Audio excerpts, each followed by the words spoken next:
Welcome to Safe on Deck. Episode 17 is part 2 of my interview with Lieutenant General Duane Thiessen. The general was commissioned into the United States Marine Corps in May of 1974, and following completion of advanced flight training, he reported to Marine Corps Air Station Cherry Point as the first junior officer selected to fly the revolutionary AV-8A Harrier jump jet. Following his initial assignment with VMA 542, the general reported to Marine Aviation Weapons and Tactics Squadron 1, where he served as a Harrier Tactics instructor pilot.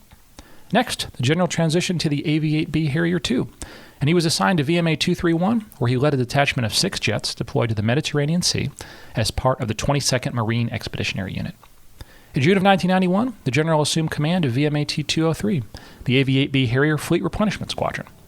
The general went on to serve in a variety of high-profile leadership roles, including as National Military Command Center Deputy Director of Operations, Inspector General of the Marine Corps, Commanding General of the 1st Marine Aircraft Wing, and Deputy Commandant for Programs and Resources. In March of 2008, the general was named as Commander, U.S. Marine Corps Forces Pacific, as Commanding General, Fleet Marine Forces Pacific, and as Commander, Marine Corps Bases Pacific. Thanks for taking the time to listen. In the future, I plan to continue to share similar interviews with both current and retired military aviators. If you have a question or suggestion for a future interview, please leave it as a comment below. Safe on Deck, Episode 17, Part 2, with Lieutenant General Duane Thiessen. Enjoy.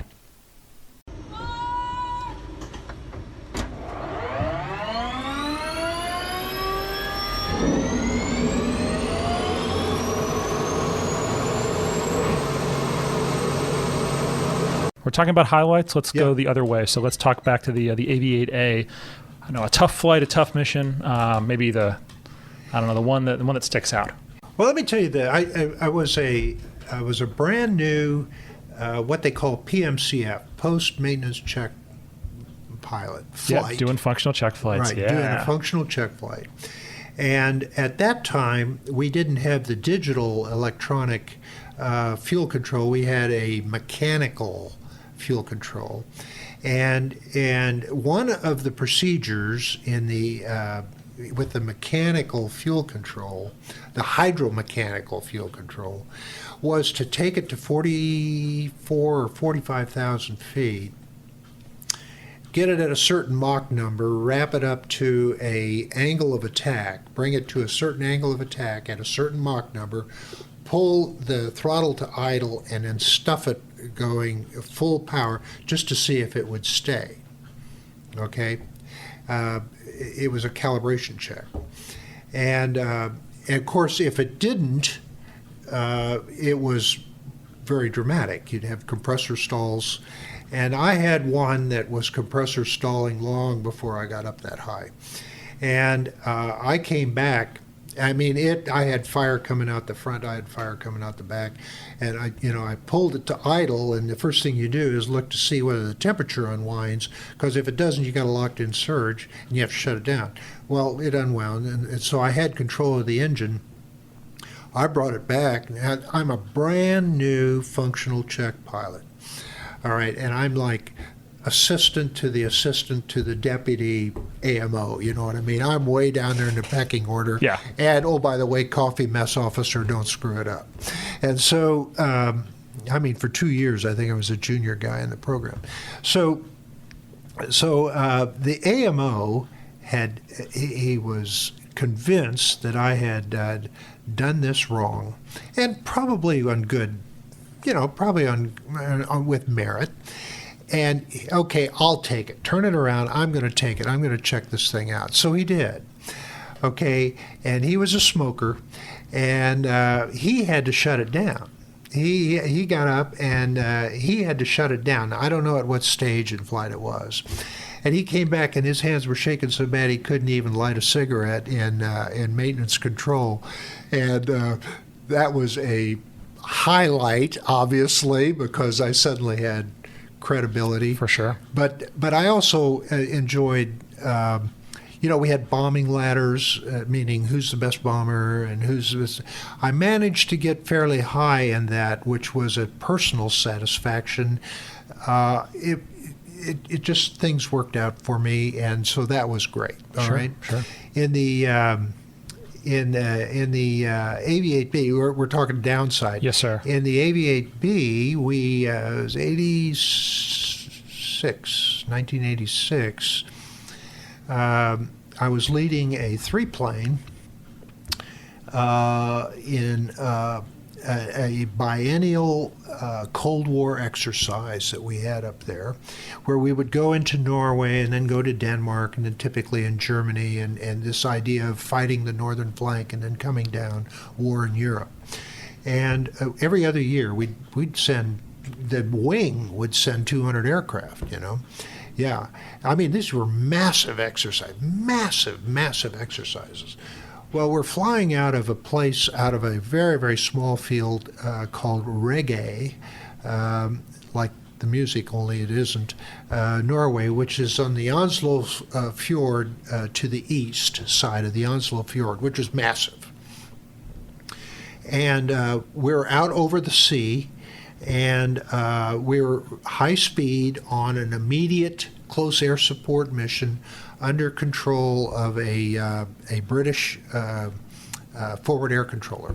So everything's working fine. I'm flying point. I've got a section behind me, and we were running a little bit late, and so we've got to power up. I mean, we're 500 plus.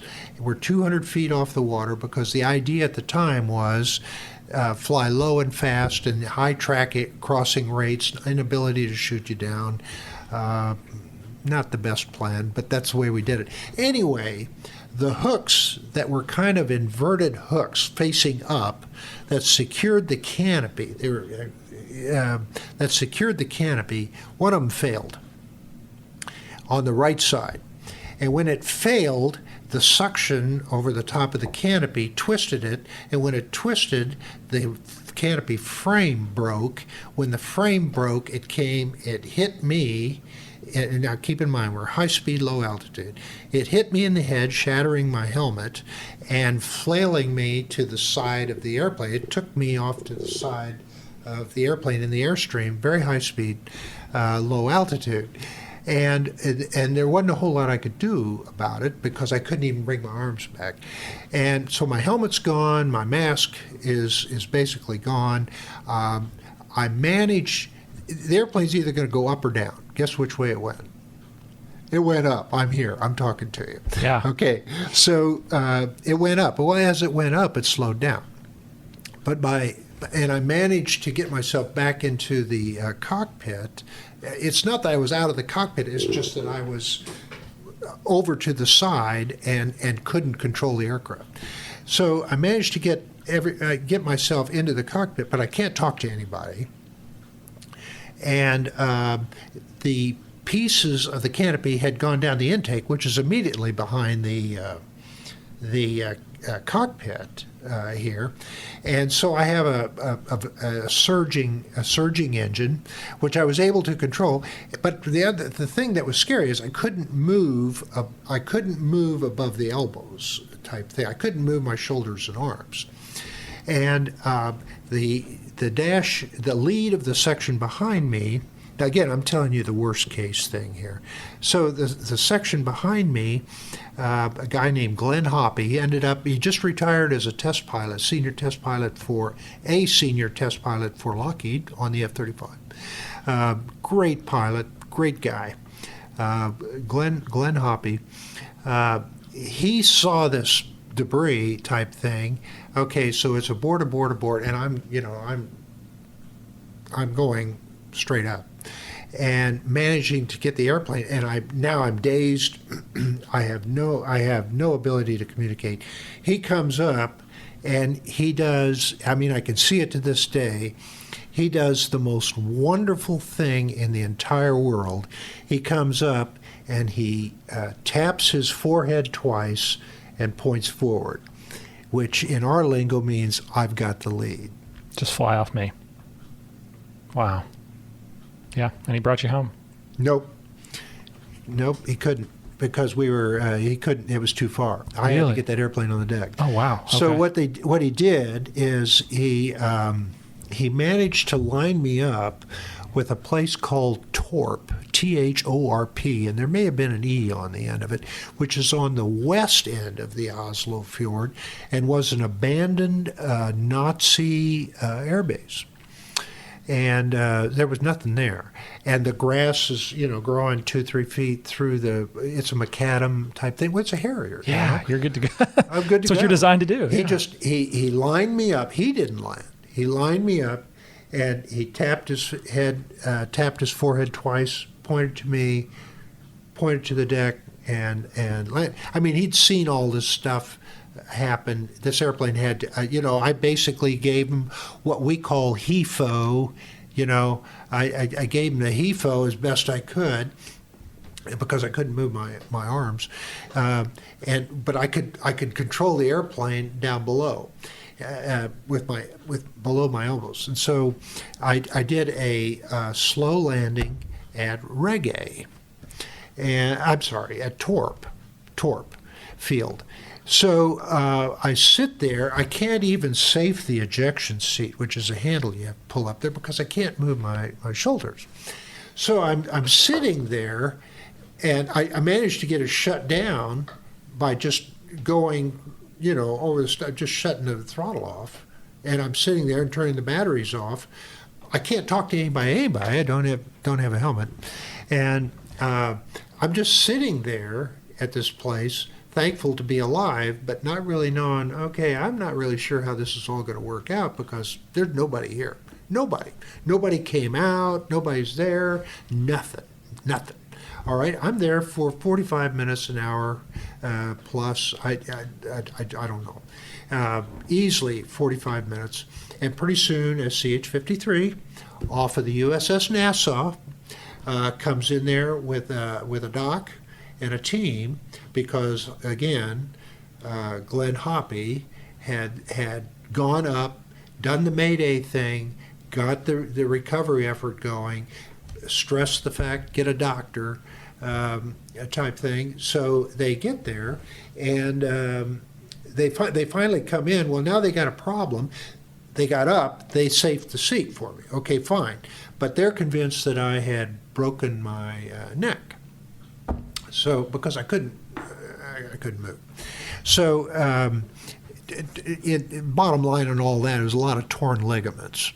I lucked out. So what they did was they've got to get me out of this cockpit, and there's not a single Norwegian, nobody else came there that whole evolution. Nobody knew I was there, other than the ship, based on what Glenn Hoppy had done.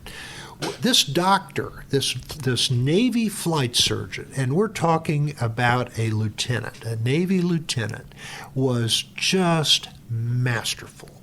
What he did is they went to a shack and they tore a piece of wood off the side of this shack. It's not like they ruined the shack. This thing was tumbled down anyway. They scraped it and broke it around until they had what they wanted. They shoved it down behind me. They put straps and they strapped me to it, and they went to the fence line, and they took wire out of the fence and wired my head to this board, and then they pulled me out the top of the airplane, off the top of the airplane, walked me down the wing, left me on the board, put me in the 53, flew me to the Nassau, and I was in traction for about a week on the Nassau, which has a marvelous triage and hospital facility. It was marvelous. And then wore a neck brace for a long time. But anyway, that was not exactly the most fun flight I've ever had. Long story, but I'm answering your question. I know, but worth every second for sure. Gosh, that moment that you mentioned, the pat point. I don't know. So I always ask fighter guys this: are you someone that ever kind of give the 2 clicks, the zip on the radio? Because it's very torn. Some guys think it's like the coolest thing ever, and some guys think it's like offensive to, when someone makes a radio call, just zip. What are your thoughts? I promise I'm going somewhere with this. I was never a fan of it. Okay. It wasn't. To me, it wasn't polar thing, but I wasn't. Yeah. Now, keep in mind, my formative years were Cold War, and you did not want to make a transmission. Yes. Why? Because everybody DR'd off that. Yep. Off of that. So we would even turn our rad out off because that thing is a live ping. No, yeah, you don't want to put any emissions out. Okay. Maybe it's some Air Force Vietnam era guys that had kind of taught me that or talked about it, but they kind of viewed it as the, I don't want to say the ultimate expression of professionalism, but basically, everyone's doing kind of like what you talked about at Softly Field. Everyone knows the plan, they're executing the plan, minimum comms, if any, are required. But the reason I mentioned that is that symbol of professionalism, I could tell it meant a lot to you that your buddy saw. He knew, he didn't know what was going on in your cockpit, but he knew something important was going on. Yeah. And without even thinking, he got in there, he did exactly what he needed to do. He thought for you. He found somewhere for you to land. Yeah. He brought you there, he got you safe on deck. Right. That's what, I'm not going to say naval aviation, that's what aviation is about. But unless you get a chance to experience, a movie, hearing someone talk about it, it's something. But when you get a chance to help out someone or be helped by someone, it's so powerful. There's kind of a fun backstory to this. So you fast forward, and now I'm really going fast forward. Sure, no problem. After I retired from the military, I went to be the CEO of the Naval Aviation Museum Foundation, and one of the things we were trying to do is get a naval aviation medicine display, both the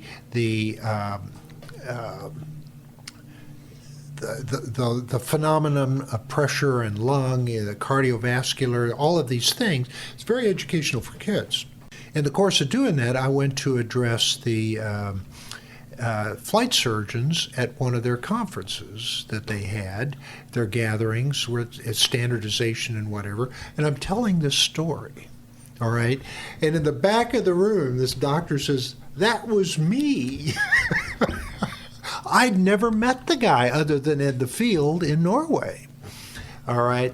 So that was the next time we met him, which was, 30 years later. That's so cool. Well, 25, Yeah. years later. And, that was cool. He's retired here locally. Man, what a small world. It is. Well, you got out okay. Obviously, what happened to the airplane? How did they get it back to the ship? Yeah, what a great question, because that was also very heroic. They had the AMO, the Aviation Maintenance Officer, was a guy named Guy Barr. That was his name, Guy Barr. Just an absolute call sign animal. We just loved animal. He was call sign after the Sesame Street thing called Animal, because that's the way he was. He just There are human beings in real life that are like that. Yeah, so most of them exist in military aviation, I think. Yeah. Well, he was masterful, because basically what they did is they took the airplane apart and trucked it around the fjord through or near Oslo, and then back down to Regge, where they put the airplane back together. Meanwhile, had parts flown in for the canopy and stuff. And, new engine, I'm guessing. Oh, yeah, absolutely. Yeah. Engine had to come out. And so the rest of the squadron moved to Germany. Of course, I'm on the ship. The rest of the squadron moved down to Germany or Denmark, one or the other. Husum, Germany. And coastal area. And he remained there with a maintenance crew, got that thing together, and by the time it was time to Atlantic fly back to the States, he had that airplane fixed. Wow. It was a heroic effort on the part of the enlisted maintainers, the professional maintainers. They don't care what rank they are amazing people. Only reason we get to do cool guy stuff is because of them. Oh, yeah. I have the highest respect for those people, because they were miracle workers. Yes. I think I want to make sure I'm speaking correctly. In the Harrier, as I understand it, to get to the engine, you literally have to split the jet in two. No, you got it wrong. Okay, is it take the wing off? You have to take the wing off. That's what it is. Yeah, well, it starts even worse than that. You have to put the airplane in a cradle. Okay. You have to stabilize the airframe in a cradle, because remember, there are outriggers landing gear. It has a 4-point gear. It's almost like a tail dragger, that center line landing. Right, Yeah. So you have to put this airplane in a cradle that is lowered down, and then you have to take panels off the top, and you have to pull the wing off the top and put it on a wing stand that is ground support equipment specific, and then you go in and pull the engine out the top of the airplane. Very, very, very maintenance intensive. And when I was, years later, when I was on the F-35 requirements directorate, one of our absolute mandatory requirements was something that the Air Force had gone to for a long time already, and that was you could change an engine inside the shadow of the airplane. In other words, everything went up and down within the shadow of the airplane. You design maintainability into it from the outset. Exactly. Yeah. The Harrier, because there is no Harrier without the engine, and the engine, because of the characteristics of the engine, you had to build room for it for those exhausts, which meant you had to put the wing on top. Now you have a rolling challenge that became a design mandate because of the way the airplane worked. Sure. Wow, that's pretty incredible. Yeah. We talked about, I think I already alluded to it. I mentioned it right at the very beginning. Your call sign, Drano. I'm guessing, again, we're going back and forth in the timeline here. Right. Was that First Fleet Tour when you got it? It was in 203. An FRS call sign. Okay, not always the most common thing. VMAT 203. Okay. So, I got to ask, where'd it come from? Where'd it come from? Okay, so it's 1976. We got our call sign. Keep in mind, most of the guys came from other communities and had their call signs, all right? Moccasin, Citation Davis, because he was such a horse, Citation the horse. These guys, most of them had their call signs. Everybody was calling me Plowboy, because I came from Kansas, and that's what they do. Okay, and nobody liked it. So what they did is the OPSO was a guy by the name of Pete Roundsville. That was his name, a French name, Roundsville. And he was very colorful. And he basically announced that I was such a plumber in the airplane, I didn't need a stick and throttle, I needed a pipe wrench to fly, and they gave me a pipe wrench and a call sign, both of which I still have. For those wondering, a plumber is not a compliment. It means you need a little bit of work in the airplane. There's another side to the story. Oh, that's awesome. Yeah, there's another side to the story. Guys were kind of calling me that anyway, because this was during the time frame. This is the 70s. The number one TV program was a thing called Happy Days. I've heard of it, yeah. With Fonzarelli. Yeah. And now you have, I don't know, Homer Simpson talk or something else. Then you had Fonzarelli talk. So you'd have Bucko and Jimmo and Bobo and Billo. Duano became Drano. Okay. And so it wasn't something that they hadn't been using, but it hadn't been official to that point. That's great. Yeah. So anyway, that's where I got it. And it stuck, and it stayed all these years, yeah. Well, even my wife calls me that. Does she really? She does. Oh, God. When she met me, everybody was calling me Drano. So you're Drano, yeah. Yeah. When she says, Duane, we need to talk, I know I know that I better listen. When it's Drano, it's conversive. It's all good, yeah. Gosh, that's fantastic. Yeah. Okay, so again, all over the place, and I apologize for that. But we talked about kind of the highs and the lows in the Harrier. Right. For someone that doesn't maybe know that much about the airplane, what's that? I like to that standard mission profile, peak Harrier. The airplane is doing exactly what it's supposed to. Is there a flight or maybe a series of flights you can think back to? This is what all the training got me ready for. This is how we employed. Like you mentioned, marine aviation, as I understand it, and I apologize, you're having a Navy guy explain marine aviation to you here, but as I understand it, the genesis was, I don't know if it's Guadalcanal especially, but the latter part of World War II, there are Marines on the beachhead, and they were waiting on Navy airplanes that didn't show up. And so I'm sure I'm butchering a little bit of it, but basically that organic asset, the Marines are going to have their own airplanes to support Marines on the ground. Right. And like you mentioned, that is what the Harrier is there to do. You're right up there. You're going to be operating potentially off a destroyed airfield or a road or something like that. So that's what I think of the Harrier. Right. And that's probably accurate. But think of it in terms of direct support. In other words, when we'd go to a road, we were in direct support of a unit in contact or in exercise, and we would be tasked to support them directly from a command and control center through the air liaison in a ground control outfit. Yep. Indirect support is when you have those assets remotely positioned and you allocate and you position or you put them on call just in case or something. So your direct support in that This area. was direct support. We were being tasked directly to support them. Peak Marine airs, I guess the way I Right. would describe that. Right. So do you have a flight or maybe a couple flights that, man, this is exactly what we're supposed to be doing. This is exactly the way we're supposed to operate the airplane. Peacetime, wartime, whatever. Any examples you can think of? Yeah, so we did that. Probably, I guess the ones that stand out are in Korea. We would go to Korea and we'd land on the Koreans early on. Now this is 76 or 77. We'd land on Korean roads. Yeah, and they actually had some roads that had runway markers on them and had become alternate runways, which is not a new concept.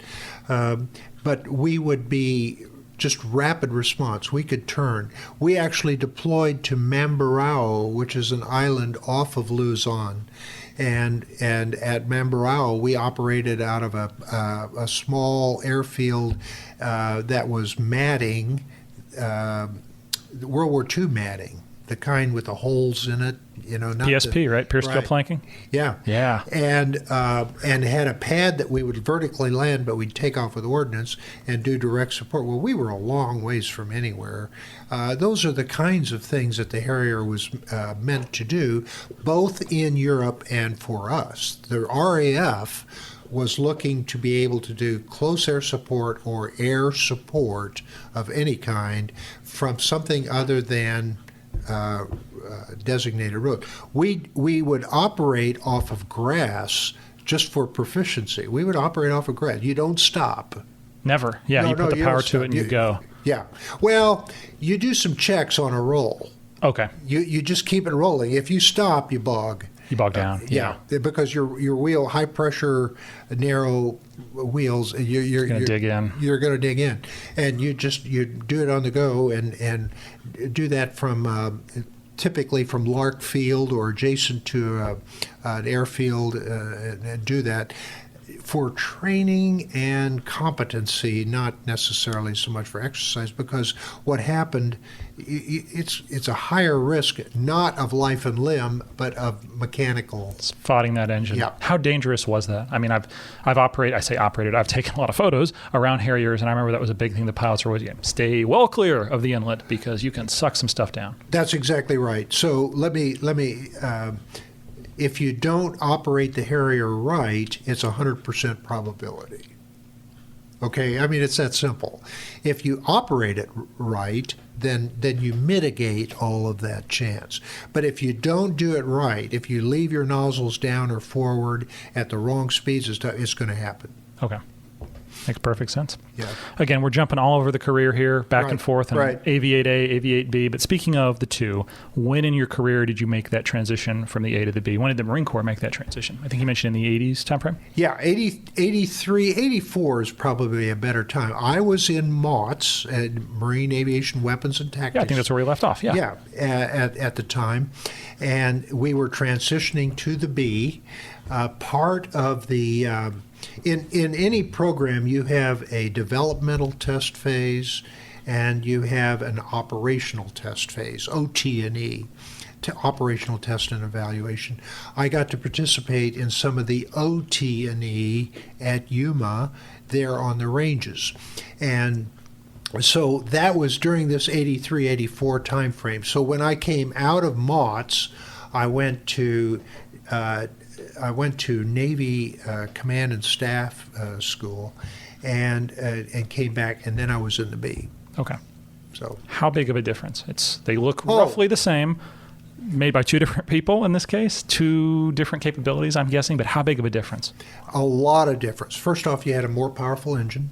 It was the same engine, but it had large, what they call LRE, large replaceable equipment, or they had large replaceable components. So you could change sections of the engine independently, which was great. The 408 engine, as we called it, was far advanced to some of the earlier ones. More thrust, more maintainable, and the more maintainable meaning easier to maintain. Some of the problems we had with it were just as pervasive, but we could fix them. All right, Harrier program had a lot of engine problems, so and they were stress-related type stuff. Probably because you're putting that engine under incredible stress in the hover. Yeah, a lot of high temp, cycles, very high demand cycles, as we called it. Okay, so the AV-8B was an amazing improvement over the A. You had a little bit longer fuselage. You had a much bigger wing. You went from an aircraft that carried a little to an aircraft that carried a lot. And more store stations on the wing too, correct? Exactly. Okay. In the AV-8A, you had 4 wing stations and 1 belly if you put it on. Very seldom did we put that one on. In the AV-8B, you had 6 on the wing and a belly, which again, very seldom did we put it on. You still had to hang the gun packs on or take the gun packs down. Is it either gun pack or center station, one or the other? It can't be both? You could have both. You could have a gun pack and something underneath Yeah, it. because the gun pack was actually chin mounted. It was off on the sides, and the center line section was down the middle. So the AV-8B had a 25 millimeter gun instead of a Gatling instead of the Aiden cannon. Yeah. Okay, so and that was a great gun. That was just an absolutely wonderful gun. The AV-8B had a mission computer that allowed it to do a lot of things that were state of the art, just absolute state of the art, because it was digital. So now you could do digital communication without modulated voice. You see what I'm saying? I do, yeah. And you could task aircraft, you could target aircraft, you could do these different things digitally that allowed us to experiment with some great, great things, because this was during the 80s was a time that very, very few people in your generation understand. We went from aircraft where you take multiple aircraft against a single DIMPI, designated mean impact point, all right, a point target. In order to get a probability of kill, you had to drop in pairs, and 2 pair is better than a single stick. And you were dealing with mill depression sites, and you were having to go multiple aircraft against a single DIMPI, aim point. With the AV-8B and SWA, that all changed course, and we would go 1 aircraft against multiple DIMPIs, and the difference was the systems and their ability to target and the precision ordnance in order to be able to do it. Okay, the AV-8B came on scene, and we literally had our ability to hit things greater than our ability to find things to hit. That was not the case with the AV-8A or the A4. The challenge was, if you know where it is, how do we hit it? How many airplanes does it take to get a kill? All right. Now, all of a sudden, you have aircraft that have 90+% PK, probability of kill, with just 1 or 2 pieces of ordnance. Not evolutionary, revolutionary. Revolutionary, completely different. Well, part and parcel, the heart to doing that is not a wing and fuselage. It's a mission computer, it's sensors, and its interface with the pilot to be able to control it. And that was the glory of the B. It really was. That airplane came on scene when this revolution happened, and that kept that airplane viable. Absolutely. And to the external observer, because a couple times I got to be, it was actually 542 birds out of Cherry Point. They'd fly to Knoxville. So I was a college student in Middle Tennessee, or Middle Tennessee. I would drive to East Tennessee and Knoxville. They would use the the MOA over the Smoky Mountains Sure. to go do whatever they were doing. But one thing I remember very distinctly, that first time I ever saw the jets in person, there was the radar nose and then the other, it was a sensor in the nose, and there was one that had a radar. Yeah, so the night attack. Night attack, that's the right terminology. Right, Yeah. Can you tell me the difference between the two and why there was a difference? Well, so it was a capability generation, the capability. So you had, so we went originally from the AV-8B that had a angle rate bombing system in it. And you could do that based on a contrast track, or you could do it based on a basic INS designation. And what it would do is, at light speed, calculate the difference in the change in a triangle. And in doing that, you can determine you can determine range to the target. And if that's what determines time of fall. Of the weapon. Altitude. Yep. That determines where the hit goes. And I want to pause real quick because I think I know what it is, but I want to make sure everyone else does as well. INS, Inertial Navigation System. Right. So that is not even precursor to GPS. GPS is now what we all think of. Right. You have a receiver, you're seeing multiple satellites in the sky, how far you are away from them, you triangulate, that's how you know where you are. INS, an Inertial Navigation System, and again, if I butcher it, please correct me. Basically, you're going to start at a known point. On Air Force flight lines, I remember distinctly seeing GPS coordinates on the flight line. Okay, I'm going to fire up my INS. I literally have to let it spin up. I've seen an old Alpha model Hornet, I think it was like 20 minutes, spin up, do their thing, program that in. Okay, here's my starting point, but it's going to drift over time of flight. Right. So if you can't continually update it, error is built in. That's so correct. This is kind of where we're starting from, as long as I'm getting it correctly. You are getting it correctly, okay. Plus the fact that INS is based on the principle that you're going to rotate, you're going to go back and forth around a null. So if you correct around a null, you're always correcting. You see what I'm saying? I do. Yeah. So this thing is going to be searching back and forth, back and forth. The trick is to get it as close as you possibly can initially. Otherwise, it's going around some point. Hunting. Yeah. Or off to the side somewhere. Yeah. Okay. So we went from that to the idea that, hey, wait a minute, we're going to be able to, we developed in the Marine Corps and in the Army and the Navy, the ability to fight at night, which put us way ahead of our adversaries in terms of capability, because it was a true capability. Well, if you're going to fight at night, you have to be able to see things. So now we started flying with goggles. We started flying with, well, let's get night sensors in the thing. So we then got the night attack version. It's a little bit of an oversimplification, but you replace the sensing equipment and you put in this radar, or you put in this night attack capability. Then we went to, wait a minute, if we put a radar on the airplane with a smaller dish, we can shoot a radar missile, and we can do radar type flying as well, both air to air and air to ground. So we went from the AV-8B to the night attack, and then to the radar night attack. Okay. You mentioned goggles. Yeah. What generation of goggles were the first that you flew with in the Harrier? I think Anvis 9 is what I flew with in the 2020s. So yeah, that probably whatever came before that, because 7, I think, 6 or 7. Okay. Yeah, but it was an amazing capability. It literally at night around the ship gave us the ability to do visual approaches instead of instrument stern on. We could fly a VFR daytime pattern, 800 feet downwind, doing a visual approach to the ship. That the threat was they'd have too many lights on, Yeah, which is a thing, by the way. When you're under goggles, you can where you're landing can be too well illuminated. Everything balloons out. Everything, you'd get these blooms, and you'd have to be looking past it all. Yep. Or move them up. But that's so cool. Yeah. So those were the three variants, and for the few remaining squadrons that are out there, both the night attack and the radar night attack still exist. And I think there's only 2 squadrons. It's very small. Yeah. It's all F-35B. It's the way of the future, as they say.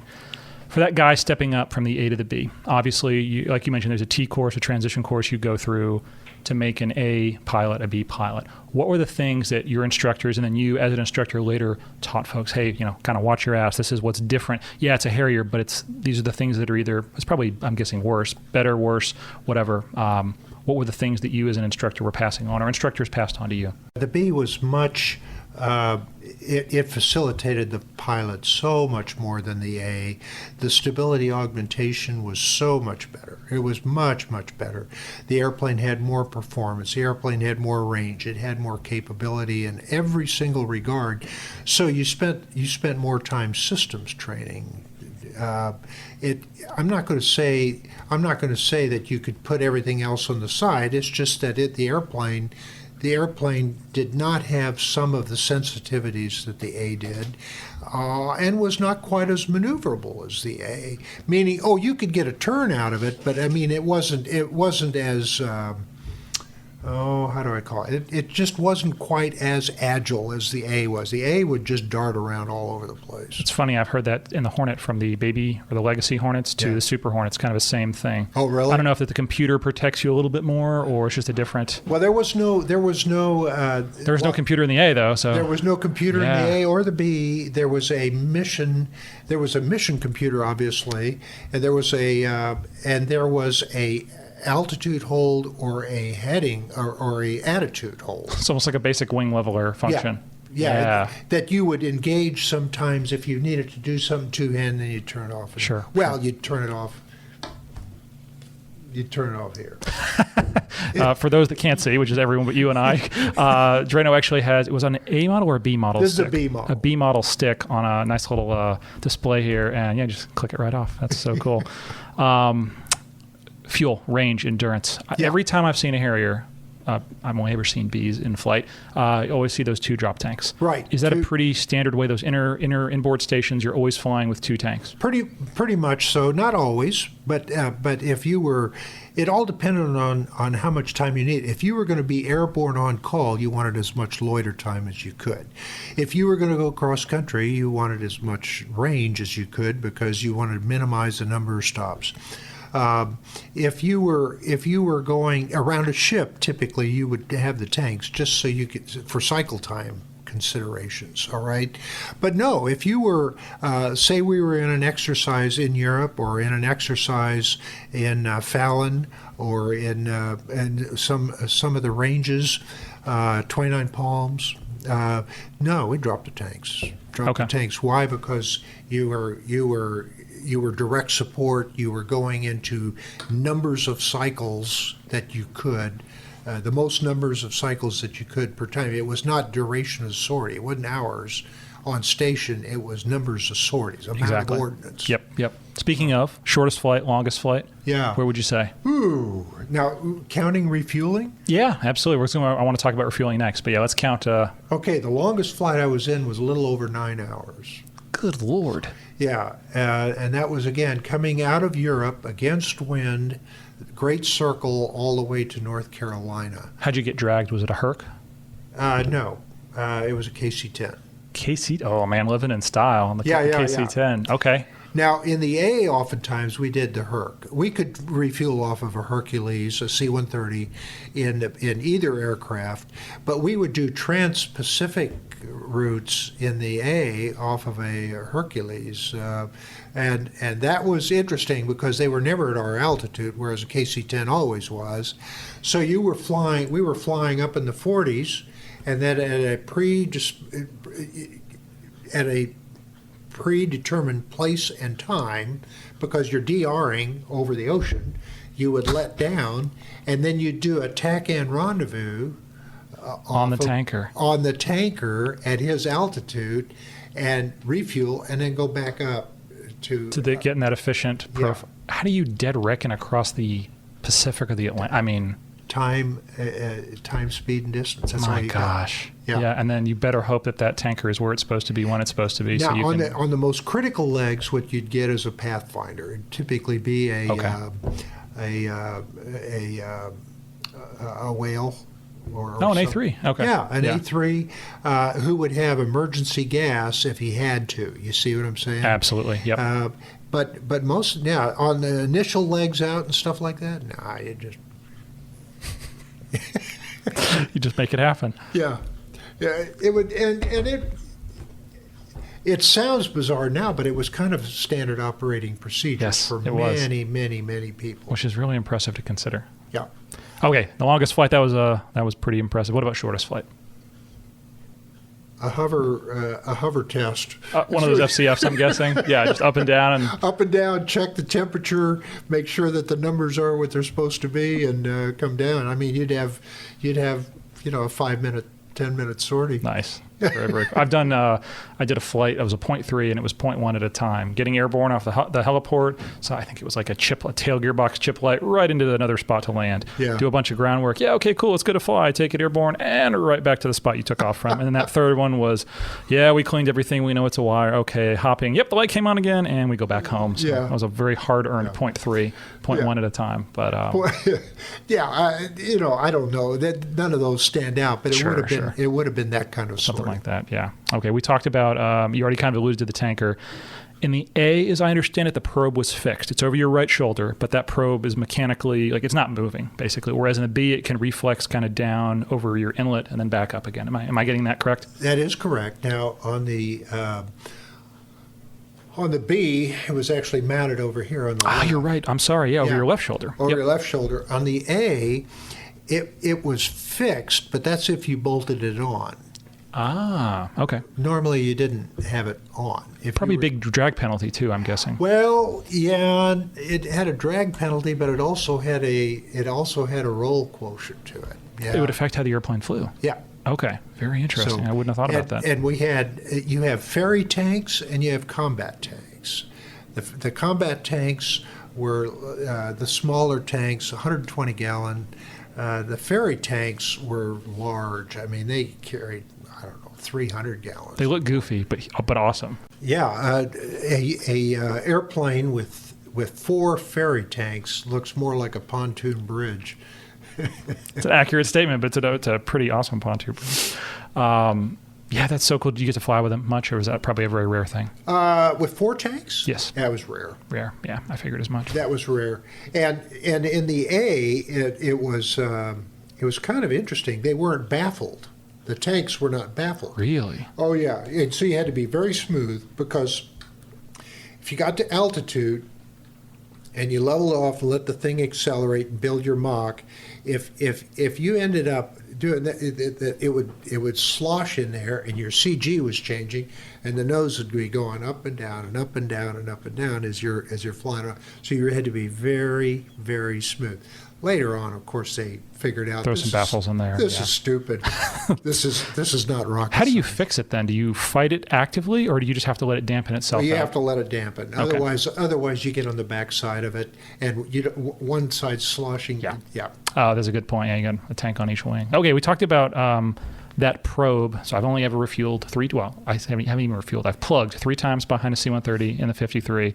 So my technique and my knowledge is about 0 compared to yours. But are you looking at the probe itself and flying it into the drogue? Or are you looking at your checkpoints on that tanker and just knowing where your probe is and flying it in? What's the technique that you're using? Yeah, so you're definitely looking at the probe. I'm sorry, at the basket. Okay, and you're flying. Your probe is your peripheral point. Scan, yeah. Okay, and then there's certain characteristics. On the B, what would happen, there was a bow wave, and you knew that it was going to push the basket off to the outside a little bit. So what you did is you flew it knowing that that's where you had to be. But keep in mind, the first thing you do when you're, as you well know, when you refuel, the first thing, it's a very standardized procedure. You go to a clear and stable position, and you stay there until you are cleared to plug in. Of course. All right. So you're flying there in formation on this basket. It's stable. You're stable. Everything is cleared. Everybody's comfortable. Nothing's moving. All right. Now you come forward and you plug in. Now, if you're in bouncing air, stabilized position has a whole different meaning, but Relative. but yeah, it's so prescribed and so standardized that you should be able to be diverted to a tanker without briefing tanking at all. What to do. Yep. Because you don't brief every landing and technique. This was something that should be standard, and when it isn't, bad things happen or can happen. Of course. Of Yeah. course. And do. And you miss down and left or down and right. I'm guessing if you're going to miss, that's the way you want to miss because the airplane is below the probe. Am I saying? The reason I mentioned that in the helicopter, we have that big rotor system at the top. Right. So we would miss high and left or high and right to keep the to keep the drogue away from. If we ripped off, you'd want it to rip off like this, not up into your rotor system. Is that a fair statement? It is fair what you're saying. I think you had it harder than we did with your. We didn't have an ejection seat either. So. Well, yeah, but see, I didn't have to deal with the rotor. Yeah. So exactly. So it didn't really matter where you missed. Sometimes it would come in, sometimes it would go to the outside. But what you didn't want is so much closure that you took it, close to the intake or anything like that. Or slap your canopy. Or slap the canopy, exactly right. So you're offset to begin with, and then you just set a little bit of closure on it, and you wanted enough closure that it would, as you know, that you would couple in the basket because it's an overpressure couple. Yeah. All right, a spring coupling, a pressure coupling. Because if you don't have enough closure, what happens is it just dances around on the front of it, and you can't take fuel. And if you slam it, you're going to have a sine wave go up, and then woe be it when it comes back down to you. Yeah, but you shouldn't unless you have a dead hose, what they call a dead hose. Correct, because what do they call it? The basket, the internals basically should take some of that dampening. Exactly, and the way they do that is you have a hose inside of a hose.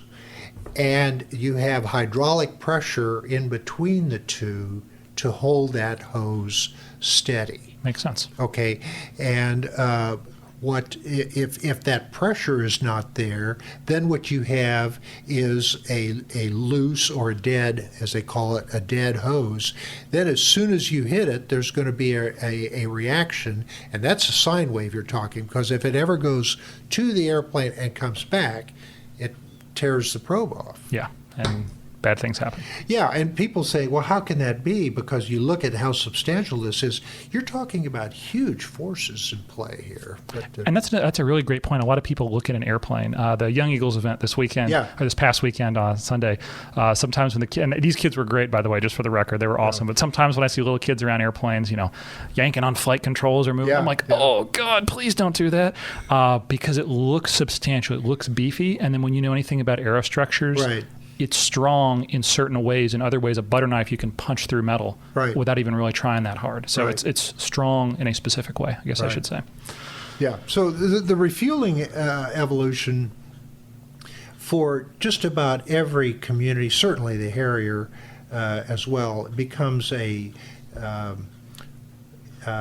routine is not the right word. It is so standardized that once you've done it, it's a repeat thing. People just never lost currency on it because it was done so often. Sure. You know how to do it. You know how to do it, right. We talked about weapons earlier. We talked about the gun pack, but obviously in the B, you're going to fire air-to-ground weapons. So I think the Maverick was a capability. Smart bombs, dumb bombs. Right. You said 275 and 5-inch rockets, still unguided. I think now there's laser-guided versions of those, which is, again, a whole other world. That's correct. Sidewinder still part of your package, so to speak. Sparrow, what was your radar missile, your air radar missile? The Sparrow. Sparrow, okay. A lot more options. Right. What'd you get to fire? What'd you get to employ in your career?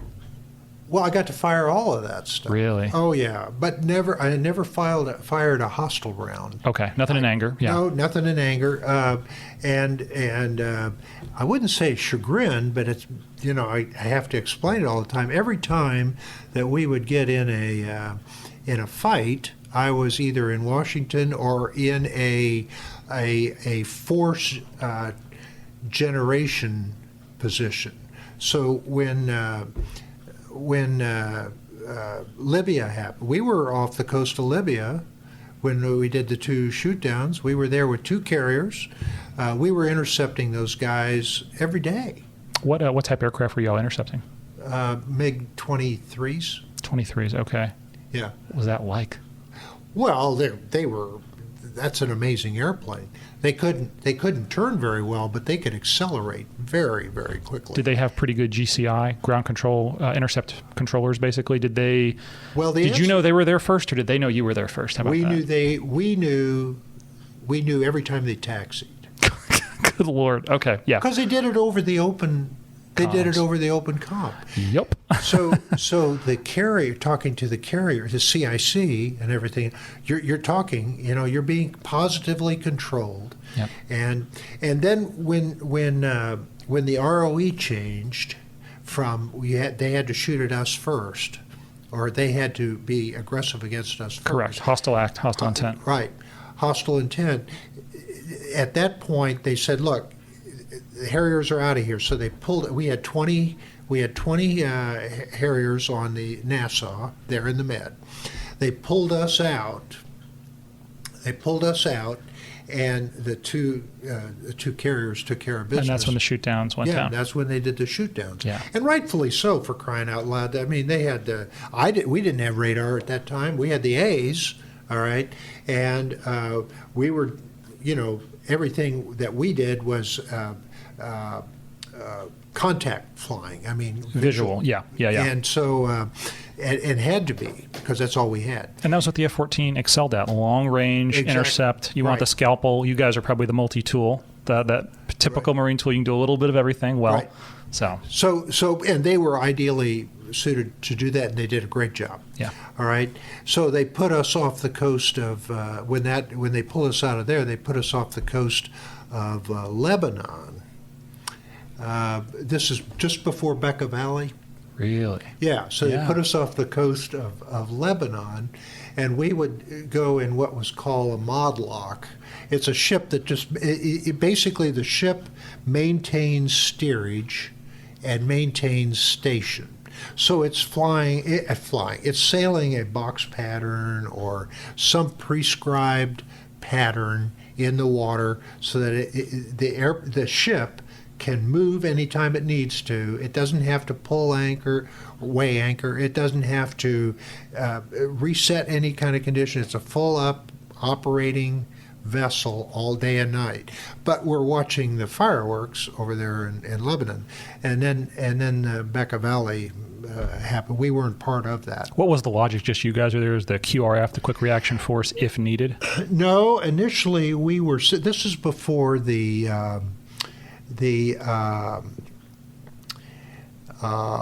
what did they call it when they reorganized our Defense Department and had the unified commands, the combatant commands, as we call it. So this is prior to that. This is prior to that. So what you had were all of these fiefdoms, and each of these admirals would hold on to assets as accordance to what they saw their task being. So we were being chopped from, as they call it, ordered from one command to another, to another, to another. We were sent to Akrotiri, Cyprus, to lend assistance to the USS Nitro, which was an ammo ship at the time. What a name. That's so cool. Yeah, and it caught fire. Oh, gosh.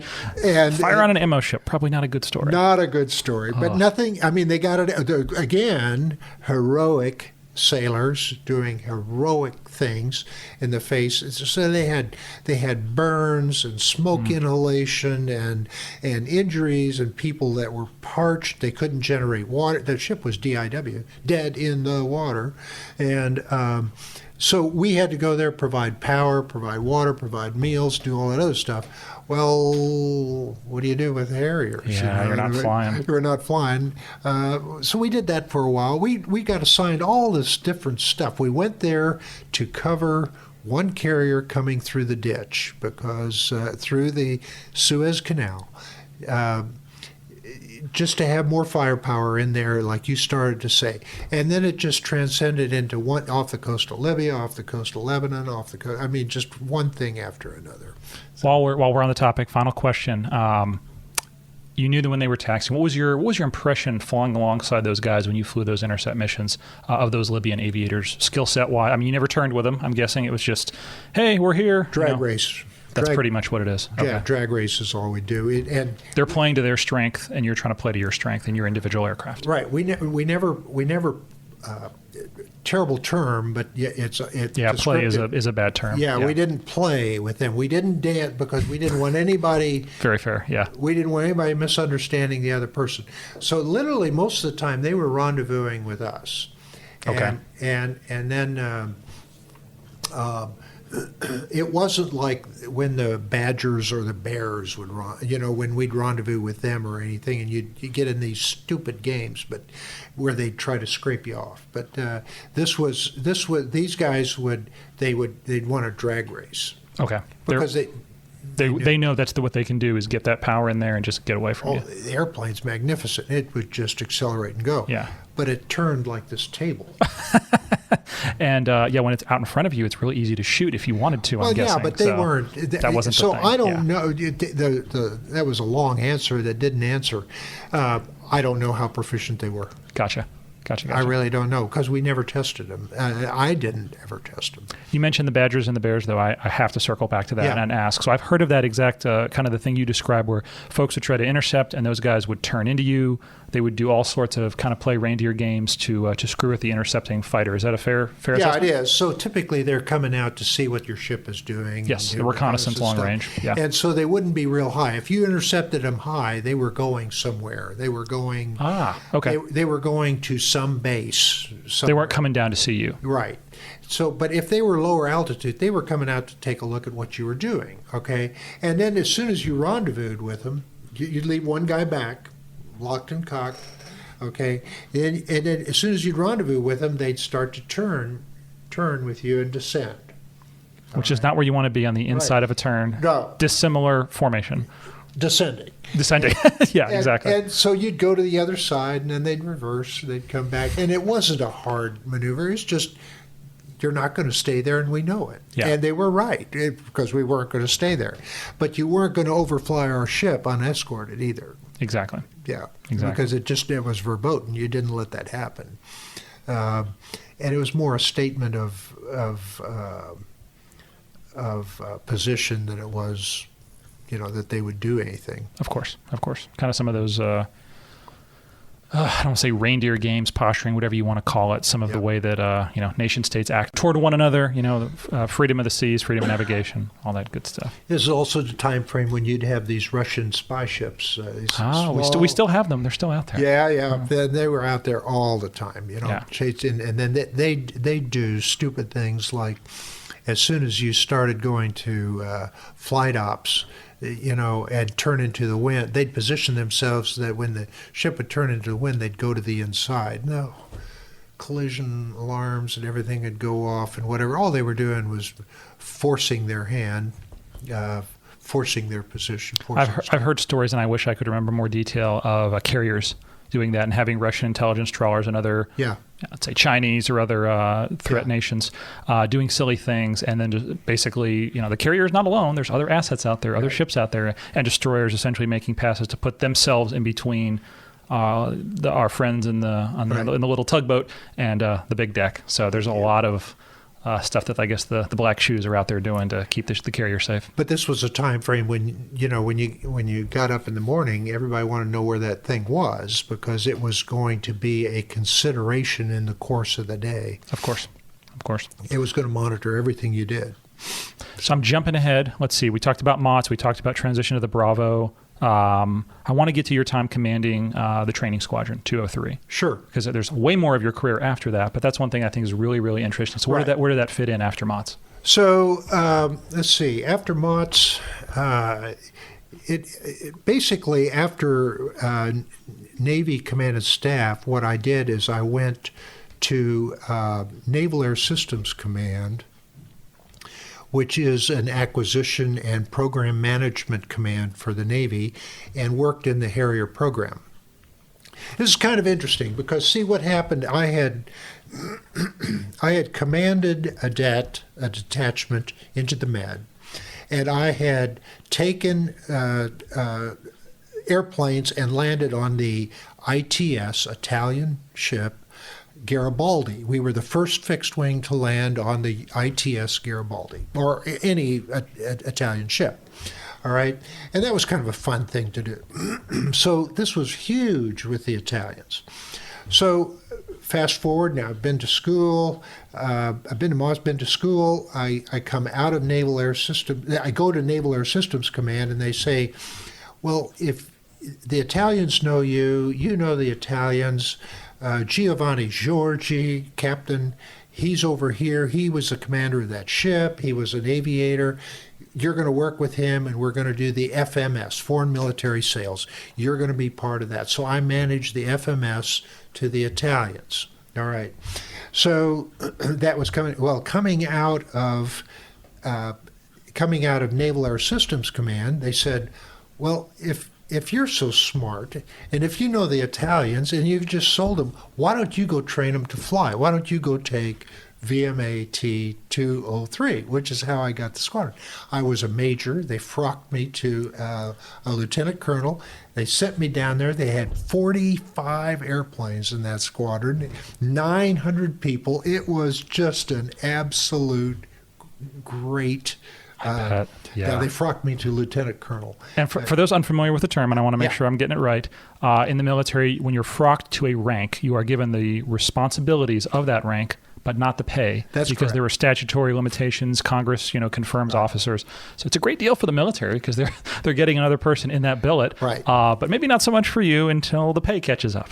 Well, yeah, but I mean, I thought it was a wonderful tour. Absolutely. Yeah. So, especially where you went, like that had to be such a wonderful tour. Right, and my point here isn't that I was frocked. My point was I was an easy fit. Exactly. To go put there because Exactly. I had done all this work with the Italians. So now I'm in 203. It's kind of the height of the building process in the AV-8B, and we trained hard. We flew 6 days a week. Yeah, we worked 6 days a week. And That's what they needed, though. They needed aviators through that program. And maintainers, I'm guessing. You don't just train pilots. That's correct. I had both the enlisted and the... so they'd come out of A school here in Pensacola. They'd send them to the type model series that they were going to work on. I had to train. I had that training, and I had the pilot training. And I was a good fit because of experience, not because of my halo. Okay? Although there was one. So yeah, I had a big squadron, but I had great officers. I mean, I just had this wonderful, I've always been blessed with a wonderful, wonderful staff. I just had some of the greatest, especially majors, mid-career guys in there. Mark Savarese, Ted Herman, Pee Wee Herman, rather. Great guys, absolutely wonderful guys who could do anything. They could make it happen. AMO, the best guy, this massive squadron. The best fit was not a major. The best fit was an LDO, a limited duty officer, who was a captain, and I gave him the job. All right, this is after I went through a couple of majors, and my point is nothing more than the greatness of Dixie Babb. Dixie Babb could do anything, but he literally threw himself, and everybody else did, to the task at hand. So you have, as in any job, you have this job of leadership. The more critical it is, the more hands-on you have to lead and take care of the people to ensure that they're rewarded, managed, have a fair break, and are recognized for what they do, because it's critical, and that's the only way it's going to get done. So that was a wonderful job. We just had a great job. Maybe it's heresy to say this, but the TAV-8B, I think, looks awesome. Almost like, I think a pterodactyl is the best way to describe it. It just looks like a badass airplane. The only place in the Marine Corps those airplanes exist is at 203. That's correct. How differently does it fly from the single-seater? Is it pretty similar? It's very, very similar. Now, from the back seat, you get a little bit of a different visual perspective because you have the canopy that goes down in front of you. And so you have to get used to that sight picture type thing. But because we had the only Bs, we were the guys that gave all the VIP rides. So we flew Ed McMahon from the Johnny Carson show. We flew F. Lee Bailey for the defense. These were all Marine Corps pilots during Korea. We flew Neil Armstrong. He used to have man's got a little bit of vertical landing experience. Yeah. He just on the moon, and masterful, I might add. Did you fly him? I did. Really? What was that flight? Okay, you got to tell me about that flight. What was the genesis of it? Why did he want to come fly the airplane? Well, okay, so he had a program.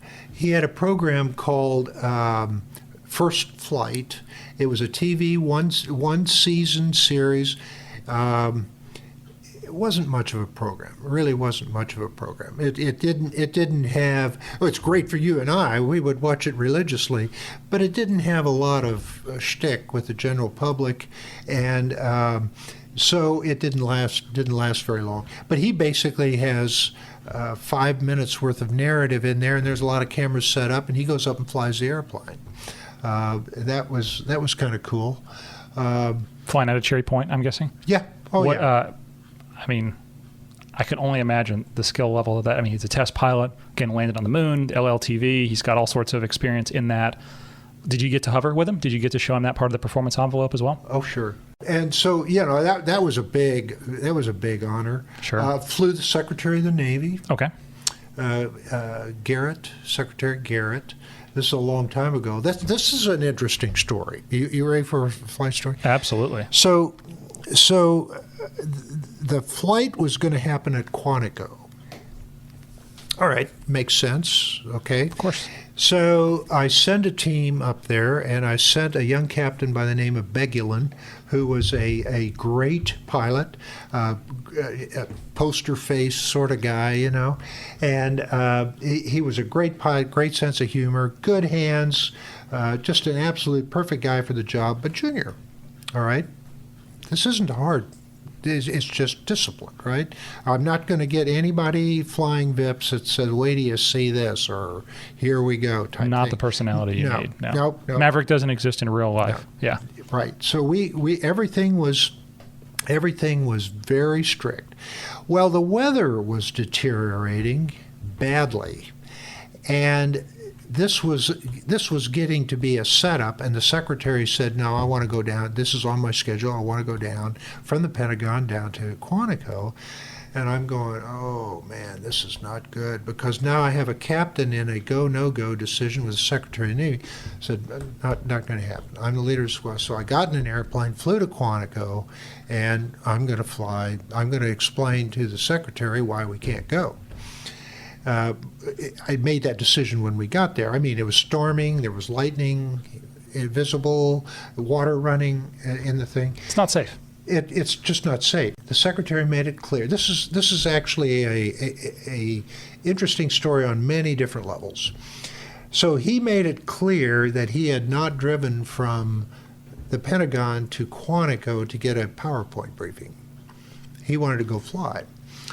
And now, of course, everybody's looking at me, hey, the secretary wants to go fly. And what can you do? Well, I can't, I'd made it clear, I can't leave the airfield boundaries. We'll never get you back here. I'll have to divert. It's below minimums. All right, well, what can you do? I can hover the airplane. Heck yeah. Okay. And they said, well, let's do that. Oh, great. Okay, fine. So we're putting now a scenario. I have more gas in the airplane than I need to hover. It's raining like crazy. So I make the agreement that I'm going to do a short takeoff to a decel to a hover to the pad. I'm going to go use the runway, take off, decel immediately, and hover at the pad. And all I'm going to do is pad work, and then we're going to come back. So, okay, fine. So we go up, and I take the secretary. We're just dripping wet. by the time we get him strapped in, because he's not very efficient at it, and the canopy has to be open to get the help, etc. And it was very pleasant, but he was the Secretary of the Navy, all right? So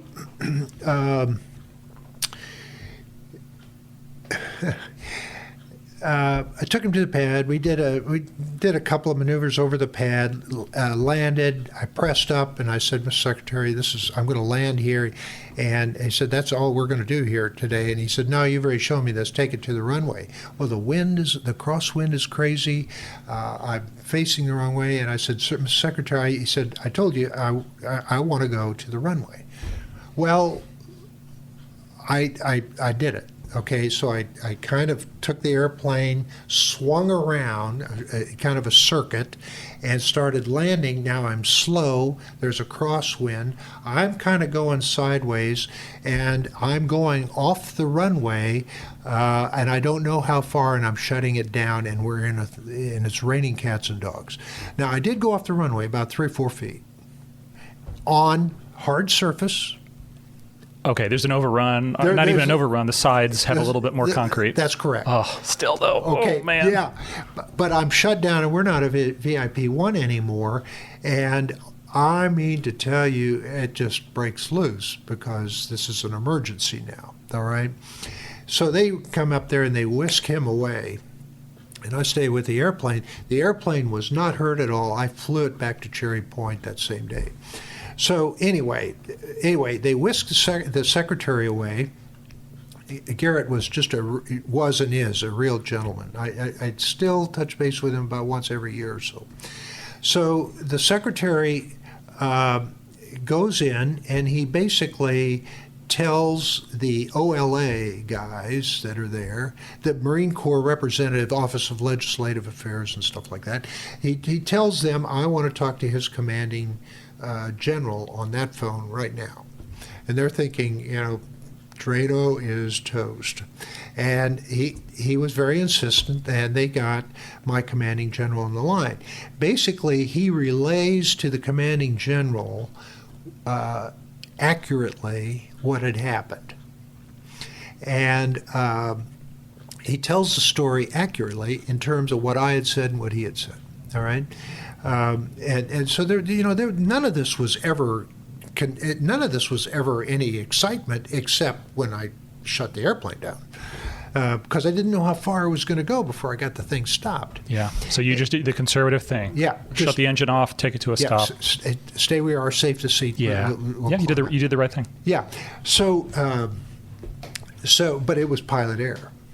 Yeah. I'm pilot in command. Yeah. I made the wrong decision. Winds are out of limits. I should never have been allowed to do that. That's tough. So anyway, it was pilot error. I mean, you and I both know it's pilot error. I respect it, yeah. Yeah. So the words operational necessity don't exist when you're doing a VIP ride. Right. So my fault. But anyway, not only that, he made arrangements with my commanding general to be my reviewing officer for the fit rep. So you want to know how to make bird colonel in the Marine Corps? Have the Secretary of the Navy review Bottom your line, your report. fit rep. Oh my God. Yeah, that's pretty good. I don't think, other than maybe POTUS, doesn't get any better than that. So I think he reviewed one or wrote a special or something. That's awesome. But Secretary Garrett. And then, he wrote a very nice letter, which I still have. And in it, he talked about how, because he was a Navy man. He had been in the Navy. And how, I'm going to paraphrase it, his exact wording would have been much nicer than this, but basically how easy it was for him to say, let's do this or let's do that, and lose track of the thousands of people that have to lean into these efforts to make this thing happen. The consequences of decision was type thing. And then there was always by the way, do you have patches, pins, and hats and T-shirts for the grandkids? Heck yeah, absolutely. A Harrier patch is going to be a memento everyone loves. Of course. But it was a wonderful, he's a wonderful gentleman, just an absolutely great mentor, and I always enjoyed talking. He was He was on the board for a while. Oh, here. at the museum. Yeah. That's wonderful. How did people take to flying in the back of a Harrier? Was it it's so different from any other fast jet or helicopter or anything else. When you gave those VIP rides, what was kind of the wide and narrow of how people responded to it? Because it's so different. Well, up and away, it's a jet. It's a jet. Yeah. Okay. Unless you VIF, and then it's Right. more than a jet. Right. So, and then you have guys like F. Lee Bailey and Ed McMahon. Well, they hadn't flown in years and years, so it was all new, and they had a great time, and they'd done all these things. So they took to it. I mean, it's all matter of fact. Ed McMahon was just wonderful, just wonderful. I mean, the man was just a consummate gentleman. He says, okay, I really like the idea of flying, but he says, here's what I want. I want you to taxi it out of sight, and then we'll just sit there for a while, and then we'll come back and just thank everybody. He said, the last thing I want is for some young Marine to have to clean up after me after I get sick in the cockpit. He says, I do not want that to happen. And I said, sir, if it takes me all of Craven County, that's the county we're in, if it takes me all of Craven County to turn that airplane around, that's what we're going to do. You're not going to get sick. I said, it's going to be a short flight. You're going to have air going against your face the whole time. Things are going to happen quickly, but nothing is going to be wild or a mystery or uncontrolled. And we came back, and he was great. I mean, I have a great picture of him in a G-suit, and a torso harness, and a helmet, standing on a cargo box of some sort, talking to the troops and just loving it when he got back. That's the troops awesome. loved it. Yeah, of course they do. That's the beauty of when you have folks like that are so influential that get to come by and share their stories. Is the maintainers love it, the other air crew. Absolutely. They get almost as much out of it, hopefully, as that person who's getting a rare opportunity to fly in a really cool airplane. Right. And I still have a copy of the flight schedule that Neil Armstrong signed. So that is pretty cool. Yeah. That is really, really neat. So it was great to fly all these folks. It was a wonderful experience, but it came with the job. Everybody who had 203, commanded 203, was put in the position where they were asked and had the opportunity to fly people. So. What's it like being skipper? I don't want to butcher it. Is it skipper in a Marine Squadron too? Yeah. I know it's some Navy. I think the Navy surface warfare guys don't like skipper, but we're going to say skipper. When you're skipper of a training squadron, right. Obviously, I don't know the right way to say it. Not everyone graduates, right? Not everyone wings. Not everyone gets, you've already winged at that point, but not everyone gets through because it's such a demanding platform. And on the maintenance side as well, I'm guessing there's some people that there's so much intricacy to how to maintain that airplane. You have to be the standard bearer. You have to be the one to say, hey, right. Maybe this is not your line of work. Right. Is that a tough thing? Is that something you fell naturally into because of all your experience up to that point, or was it something new you had to learn? Your question can be taken a couple of different ways. Was it tough to do, or your position required? If it isn't, your standard when you're in charge. In my case, my standard was every single mission, every single Marine, every single machine, every single minute. It had to be, and if you were not supervising, then you were not a supervisor, and I would find somebody that was. And I insisted on knowing absolutely every single aircrew for every mission, the situation, the weather, the task, everything was going. And we flew between 900 and 1,000 hours every month. Every month. I'm serious. That's a lot. First brief was at 5 o'clock every morning. Every single morning. And you got night flights on the backside. Well, not for the same people. Well, no, but I'm saying for the daily flight schedule. That's Sorry, right. I should have pointed that out. Yeah, the same people are not flying at night. Right. But and a wide gamut of flying going on. So if you have that kind of responsibility, if you're charged with that, when you have something that is not right, you have a decision to make, and it's kind of a binary one. All right? It's a decision that either that person can or that person cannot, and you have to make a decision, all right? Now, in reality, by the time a person gets their wings and have gone through all of that, the probability of them washing out really isn't all that high, okay? Now, it happened. A couple of guys. One of them was a medical thing. Got airborne, he couldn't see. But... couldn't see. Yeah, we got him on emergency oxygen out of the seat pan. Okay, it turned out he had never been in an environment in his life where the pine pollen and Carolina pines, everything turns yellow with the pine pollen.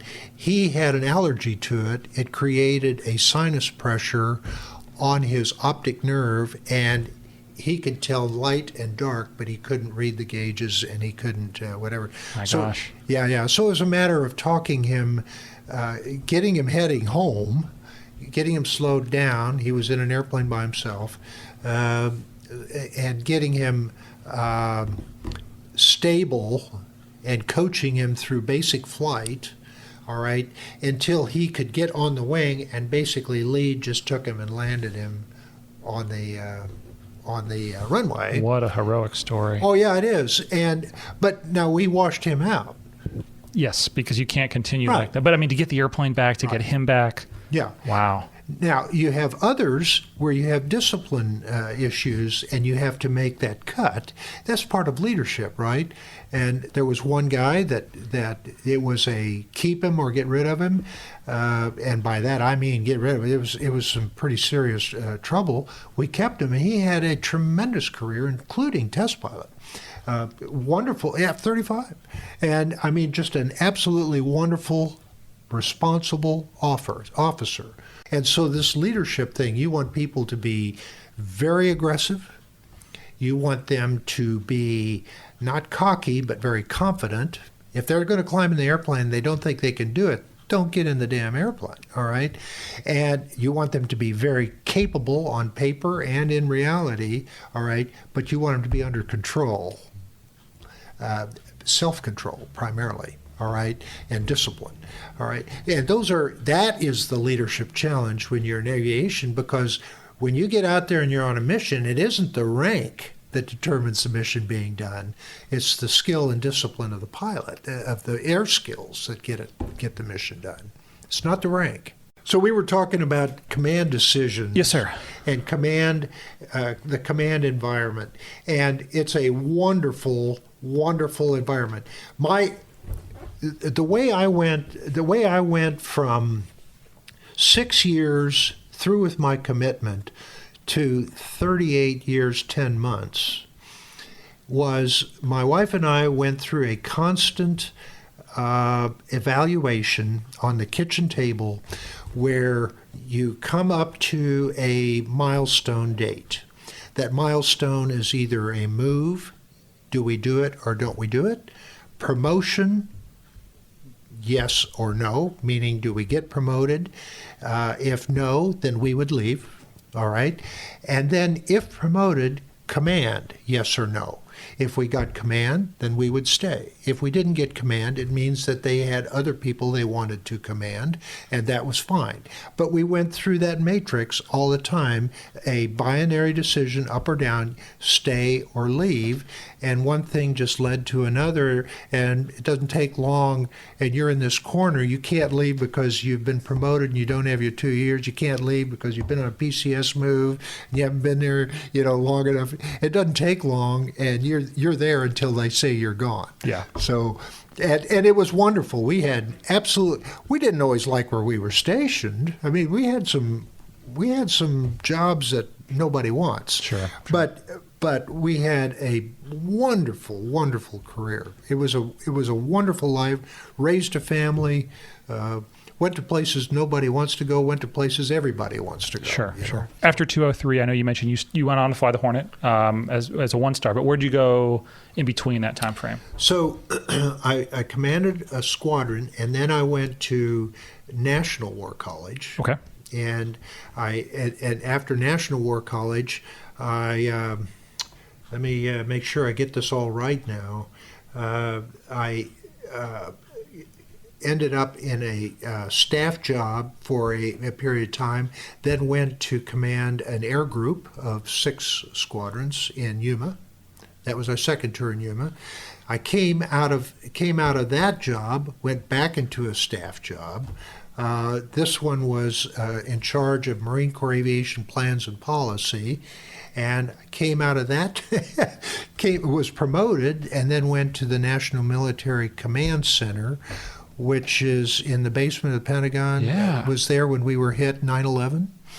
You got to tell that story then. You were there on 9/11. I was there on 9/11. So you were in the building that was attacked. Yeah, that's correct. That's correct. Oh, yeah. A Tuesday morning, I think I was in 5th grade. Yeah, So so we didn't even know we'd been hit. Okay, Really? And we had just done a shift. We had just done a turnover. So I was leaving. And okay, then you were off going. I was off going, and I don't. You have the football, the keys to authenticate.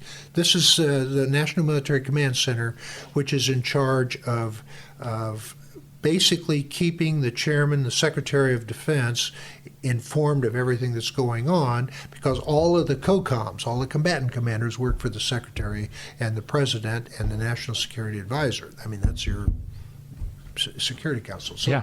So anyway, and you help. You have these things. Well, you have the ability to do phone calls at the press of a button that are incredible there, and you have you know what a barcode. There are displays as big as that wall. You have 4 or 5 of them across the wall. You have these huge displays with SA that includes incredible capability. We'll just leave it at that. I mean, It's good. It's good to know that stuff exists. oh, it hopefully. exists. All Good. right. Well, we went into a period there where, as a nation, we responded, and you established what are called CATs, Crisis Action Teams, planning cells. Well, those people came out of other teams, which meant that the teams that were there had to work 12-hour shifts. And so what we would do, we didn't know how far this was going to go. So what we would do is we would go 12 on, 12 off, 12 on, 12 off for 7 days. And then when you came off shift, you'd go to a what was called Site R, which was underground, and you'd run a national command center in parallel with the one in Pentagon, so that it was always manned. Then you'd come off, you'd have a day and a half off, and then you'd shift from day to night or night to day and go 12 on, 12 off, go 7 days, then back 7 days underground, then a day and a half off, and go. It was Be a grind. It was a grind. It was an incredible grind. But it was an amazing time, and we had some amazing leadership in the Pentagon that did a wonderful, wonderful job. I mean, I worked for Abizaid, who commanded over there. I worked for General Newbold, who's still involved in strategic consulting and stuff. I worked for a lot of people who went on and did amazing things. Sure. So I want to back up to that day, though, if you don't Yeah. mind. So you said you were off-going shift. What Yeah. time did you guys do shift turnover in the morning? I forget what time it was. 7, It was 8? it was just before we were hit. The hit was at 9, 11, or whatever, 9 o'clock. 9 or in the something. morning, I think. Yeah. Yeah. Well, I think that was New York, though. Yes. Yeah, because it was. It was I think later it was than that. New York, Yeah. Pentagon, Flight 93, as I recall. So I had left and then came back. Really? Yeah. What was it like getting back in? I thought they were trying to keep everyone out. Everybody was in the crisis mode. So Okay. even the people in charge of securing things, when you had the badge, Yeah. you could get in. All right. Yeah. And when I came in, I was given a phone in hand, and it was a 4-hour open line to the National Security Advisor, Condoleezza Rice. Yeah. 4-hour open line to Condoleezza Rice's office. She came on and off. She wasn't. Of course, she wasn't on the call the whole time. Right. Yeah. But I was. And you're a relay at that point. You're relaying information to that level of leadership. Right, because somebody else had taken my chair. I mean, it is a positive authority. Just you have it. Nobody else does, and then you turn that Turnover. Yeah. to somebody else. Oh, yes. Okay. I see what you're talking turn that over about. to somebody else, and you are not in charge. At that point, you're assisting them. Correct. And that was my role when I came back, because I had come off. Okay, so you were now assisting that person That's that had correct. the keys to the kingdom, so to speak. Yeah. Okay. A lot of confusion, I'm guessing. A lot of. There was mass confusion. Nobody knew what was going on. You might recall, we brought every airplane down. Yes. Every airplane except fighters, tankers, and the president. First time it had been done, as I understand it, in history. Every airplane. They were directed down. And so we're working with NTS, we're working with the FAA, we're working with the FBI, we're working with CIA, we're working with everybody. Really? Oh, yeah. Did those relationships flow pretty cleanly? These people are working at a very high level, understanding, again, it's something that had never been done before, but it just happened. I mean, it happened quickly, too. It happened quickly. It just happened, but it happened quickly. Everybody understood why. Yeah. We were going to get control of our airspace no matter what. Yeah. And it was, there was some great leadership. Rumsfeld was the Secretary of Defense. Navy man. Yeah, a Navy man. Yeah. And he had great counsel and great decisions. Everybody worked. What was it like? I feel like this had to have been a dystopian thing because you said it was a 12-hour shift that night. Well, it was a 12-hour shift for the next 6 months. Well, but what I'm getting is that day, the Yeah. night of the 11th, the night of the 10th leading into the 11th, you'd been on for 12 hours. Right. You left the building after turnover, and then you came back. Yeah. Probably not running on the greatest amount of sleep and nutrition. Well, and no, it's but probably at tough. that point you're on adrenaline. I tell you when it was hard is when I had to drive 6 hours to go underground. Not 6 hours, about 4 hours to go underground and then sit a 12-hour shift.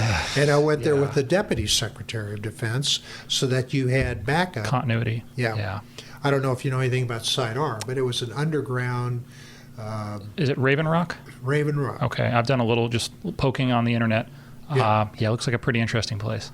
Well, it's more interesting. It was Probably more interesting than what I've seen on the It internet. was a frozen time capsule. Yeah, from the Cold War. Yeah, from the Cold War. All the pictures on the wall were Century fighters and that era of ships. Way. Oh yeah, there was a ashtray on every single flat surface everywhere because that was the way it was done. That's the way it was done. Yeah. You had the 286 that had never been used next to the 386, next to the 486, next to the Pentium, all on the floor. None of them had ever been hooked up, ever. The desks had the manual typewriters and the IBM Ball typewriters. You had mimeograph machines that you'd operate by hand with the reverse carbon paper thing. Really? Yeah, that's the way this thing was. It's a time capsule. It was a time capsule. You had you had lockers full of toiletries. Band roll-on that was with the roller I don't thing. know. Oh yeah, of course, because it's all gone and it's all dried out anyway. Sure. Ivory soap that was yellow and falling apart. You had Burma shave. The razors were the two-edged thing with the top thing that open and close. Well, this is right out of the 60s. This was built after the Cuban Missile Crisis. Correct. As a separate place for continuity of government. Right. Gosh. And you had everything was everything in there was brand new, and everything in there was old as dirt. Brand new and old as dirt. But it all changed overnight. Because the threat was very real. I mean, the semis came in, the junk went out, the new stuff went up, and we were in. That quick. Oh, I bet you it took them a week. It had to be though. Yeah, it had to be, and it was great. I mean, they did a wonderful job of doing that.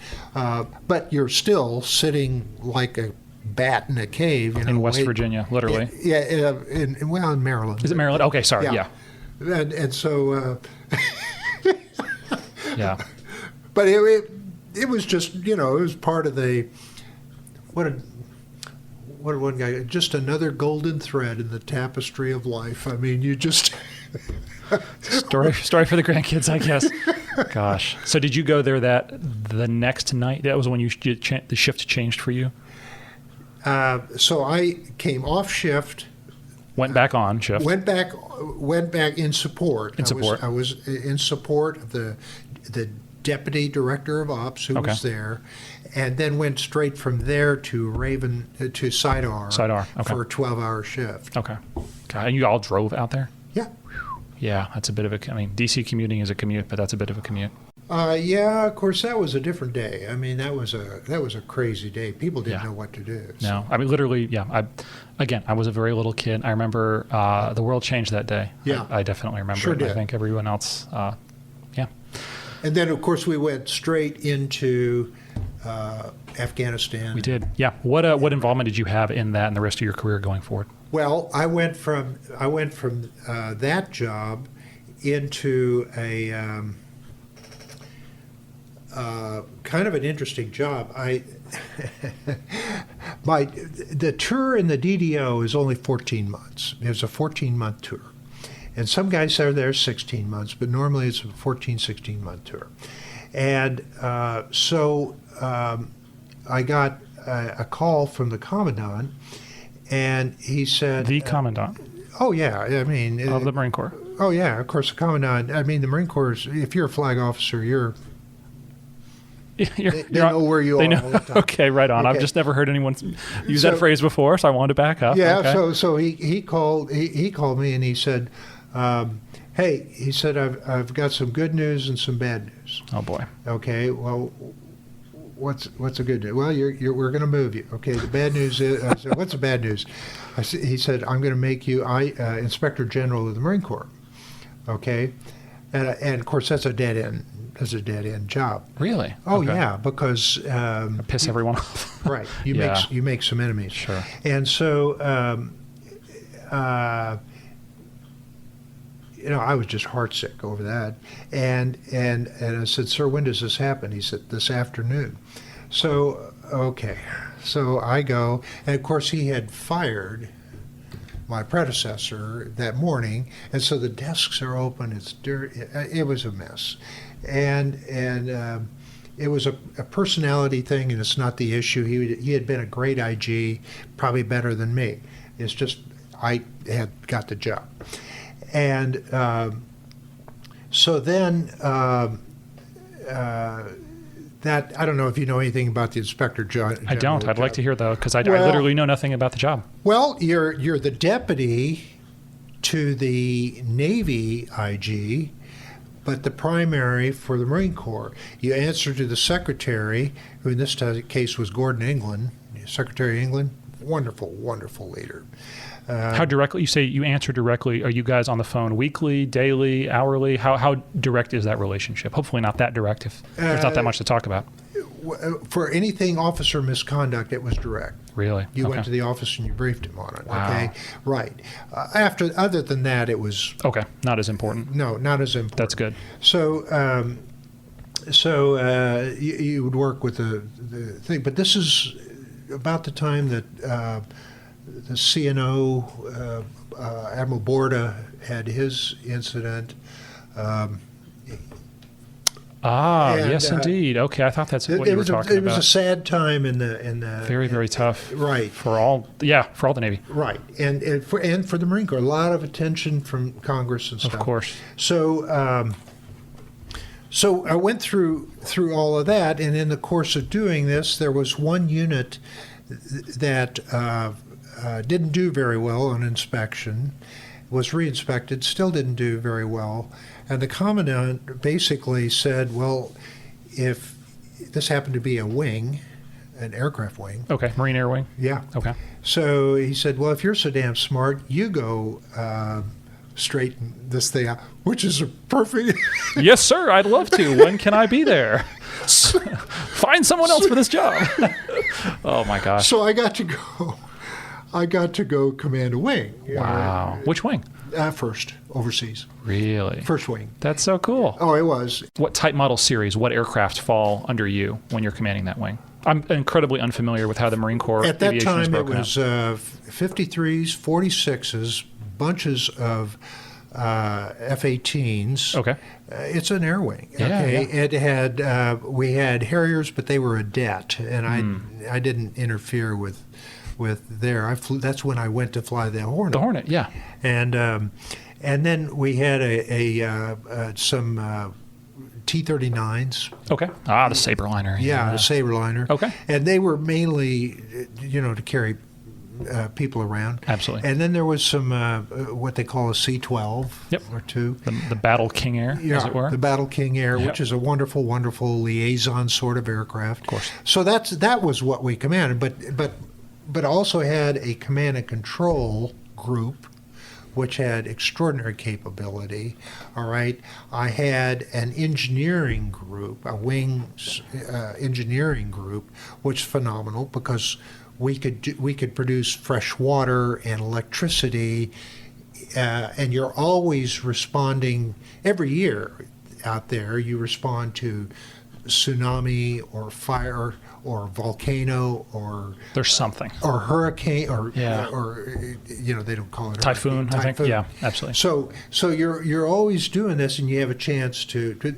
It happened when I was there that the tsunami that hit not Fukushima, but the one that hit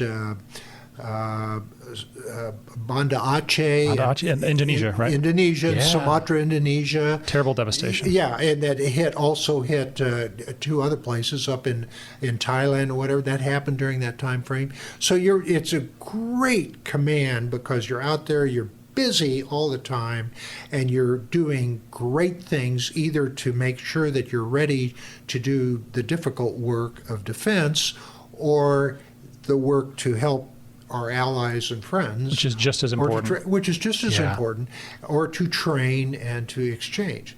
So that was how I ended up in there. And then I was sent from there to Korea for 2 years, where I was directly from Japan to Korea. My wife wasn't real happy about that. But and this is all still as 1 star? They promoted me to 2. Okay. Frocked again. Man, I'm seeing a trend here. Well, because it was a 2-star billet. Ah, okay, makes perfect sense. You in order to frock, you have to assume the responsibilities of that. Of course, of that role. Yep. Right, and so I went to be the C, J, 5 for the Combined Forces Command up there. The J5 for the U.S. forces, the C5 for Combined Forces with the Koreans. Really? And then you had the U responsibility, which was also for the UN. So I was a senior Marine, so I had that staff. I was the J5, so I had that staff, and I had separate staffs. Yeah. And then I had the C5, which was a separate staff. Yeah. Good night. You're a busy guy in that job. Well, you're a busy guy, but of course, if ever there were a war plan that had to be executed, staff falls in on top of all of it, and then it goes, and I remain with the Combined Forces. Of course. So it's an amazing tour with some extraordinary people. The Koreans are very hardworking people. That tour, what would you say was a major challenge? Something that just really tested you? And I'm going to ask the next question is going to be, what was the highest of high, the lowest of low? Okay, so the challenge was there were 2 challenges in our family life. Of course, my kids were in college, and we couldn't do anything for them. I mean, they were back home in America. Yeah, they're back home in America, and they're doing their thing, all right, and we're not part of it. And on holidays, you can't go home. Can't go home. Yeah. And so that was hard. A lot of negotiations in Asia and the entire Pacific Rim is very, very different than it is here in the States. Very, very different. People don't understand the Asians. They're very interested in what you do, not what you say, and who. There's a Confucian element in some of it, how senior you are, because if everybody's junior to you, everybody will agree with you. You can get agreement on anything, okay? but it's because you're senior, not because they agree. They agree with you. Oh, okay. All right. That would happen occasionally, and you had to understand when that happened. And it wasn't disrespect, and it wasn't manipulation. It's a cultural thing. It's a cultural thing, yeah. Yeah, and it's respect for them. All right. And it's steeped. I mean, it's in their DNA. Wonderful people, hardworking people. You have no idea how hard their officers work for how little and how they live compared to our officers. I don't know where you live, but I guarantee your house, unless you live in a mobile home, is probably 5 times bigger than a flag officer would have over there. Really? Yeah, they live hard, and they live compact, and they live very condensed. A lot of people. It's not a big country. Well, it's the size of Indiana with 40 million people. Wow. And the vast majority of those people are up in the northwest corner between Seoul and Incheon, and the metro areas included, which makes it difficult because that's also close to the border. Yeah. But anyway, so we were in North Korea, and that was South Korea. We were in South Korea. I'm sorry. Looking north, yes. Yeah, focused on. I knew what you meant. Focused on North Korea, and that was a tough tour. Sure. But the people there are. That was the high. That was a high. They are solid, absolutely solid people. Good allies. Yeah. Okay. Great. So after South Korea, where'd you go next? I came to Washington. I came back to the States. I had orders to be the Deputy Commander at Fleet Marine Forces Atlantic. All right. This was great because it meant that I was going to cycle in country with a command. All right. And we were all fine. We had quarters assigned there in Dillingham Boulevard and all this stuff. I don't know if you've ever been there, but this is good stuff. This is great stuff. It's where you want to be. Great. Yeah. And I get to Washington, and everybody's hemming and hawing and not looking me in the eye. And they said, you need to talk to the commandant. Well, I go talk to the commandant, and the commandant says, he says, I'm going to put you in P&R, which is Programs and Resources, which is the budget side of the Marine Corps. Okay. I work with and for the N8, which is the Navy money man. All right, not the requirements guy, not your N98, but I mean your N8, the budget sort of guy. And I'm going, oh my goodness sake, this is just because I had experience in acquisition, I had experience in program management, and that isn't that pervasive in the Marine Corps. Had nothing to do with me; I just had it. Yeah. Okay, so. So 1 year as deputy, and then that was his promise, 1 year as deputy, and then I'll make a decision. Well, he decided to give it to me, and then I had it for another 2 years. Yeah. So in the Marine Corps, when you make flag, you make a, maybe it's this way in all services, I don't know, but in the Marine Corps, if you make flag, you make an agreement with the commandant. If you've been the rank you're at for a couple of years, or been an assignment for a couple of years, and you haven't been promoted, and you haven't been given a new assignment, you turn in your resignation. You willingly write out a resignation. You don't make them ask you to leave. You and offer. then the commandant can either graciously accept it or deny it and give you other orders. Well, so I did. Because I'd been there 3 years, been promoted, didn't have another assignment. He says, no. He basically said, I don't even want this thing. He says, you're going to take Marine Forces Pacific. You're going to go work.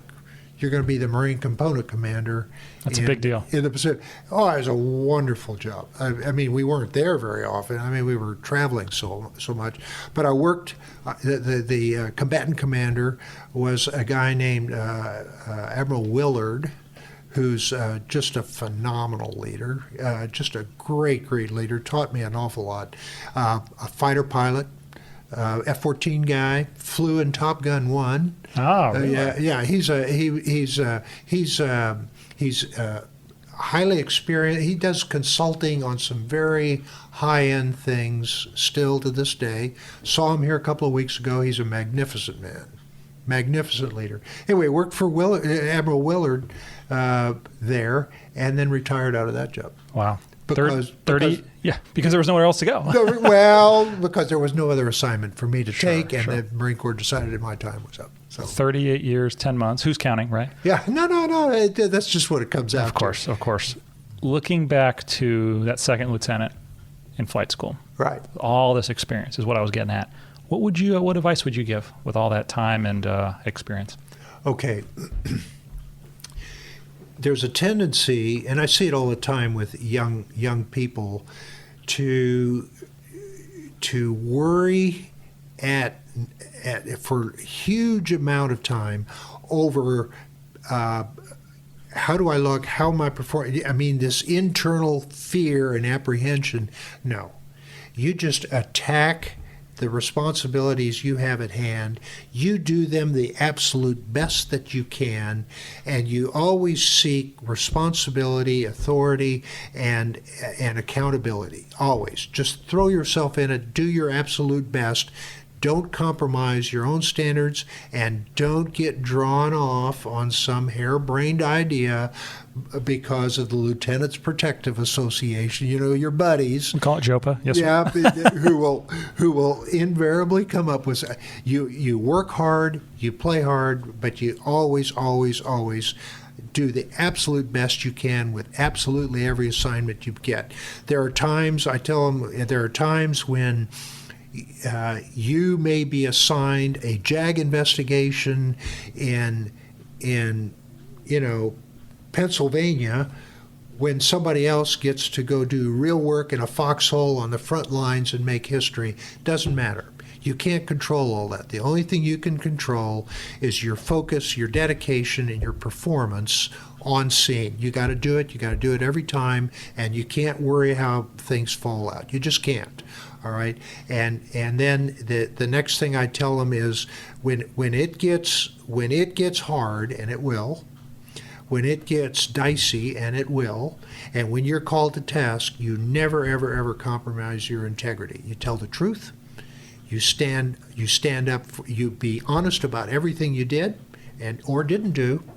You take responsibility, and that accountability thing comes up again, and you pick up your pack and you march out. All right, things have a way of working out over time, and you just don't worry about it. You cannot worry about it. Things. Okay, I had a perfect plan, right? I was going to go fly airlines. How'd that work out? All right, we had all of these little promote yes or no. They weren't emotional decisions. PCS, yes or no. They were decisions of, okay, this is where we are. This is the construct in front of us. We're going to do our best. We're going to see what happens, and then we're going to get on with life. All right. If we're given more responsibility, that's what we're going to do. Even though it may not be what we want, that's what we're going to do until something else comes along. And that's the way we approached everything. My wife and I, everything we did. And there were times she was far better at it than I was, and there were times where I had to be better at it than she was because I didn't have any choice, okay? But once you accept it, you're in, right? So that would be the advice. You can't worry. You can't worry about every little thing. You have to do your best all the time, and you have nothing to be apologetic for, all right?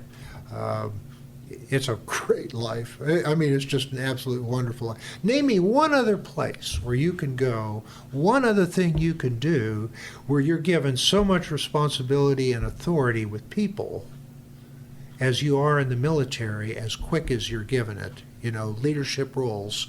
And if you do it, they're the beneficiaries, the people that you serve, because you become more and more a servant as you get senior. It's hard. That's hard to explain to some people. No, it makes perfect sense. Yeah. You're not focused on you. You're focused on others, and that on your shoulder, Yeah. that rank device is for the benefit of other people. That's exactly right. You end up working for them, and within a mission context. Okay, so if you're given it, it's yours. Embrace it. do it. If you're not, well, then find something else you want to do, and don't look back. You're given one shot at this thing called flesh and blood. Do it.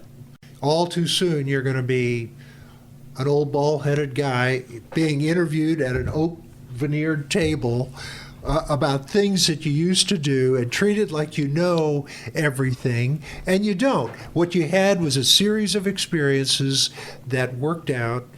You worked with great people, some people who were extraordinarily qualified, some people who were likely more qualified than you, all right?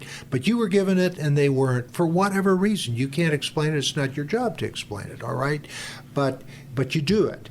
And you go on, you don't look back, and you just, I'm honored and I'm privileged for every opportunity I was given, and I have no illusions that there aren't a dozen other people that could have done it as well or better than I did.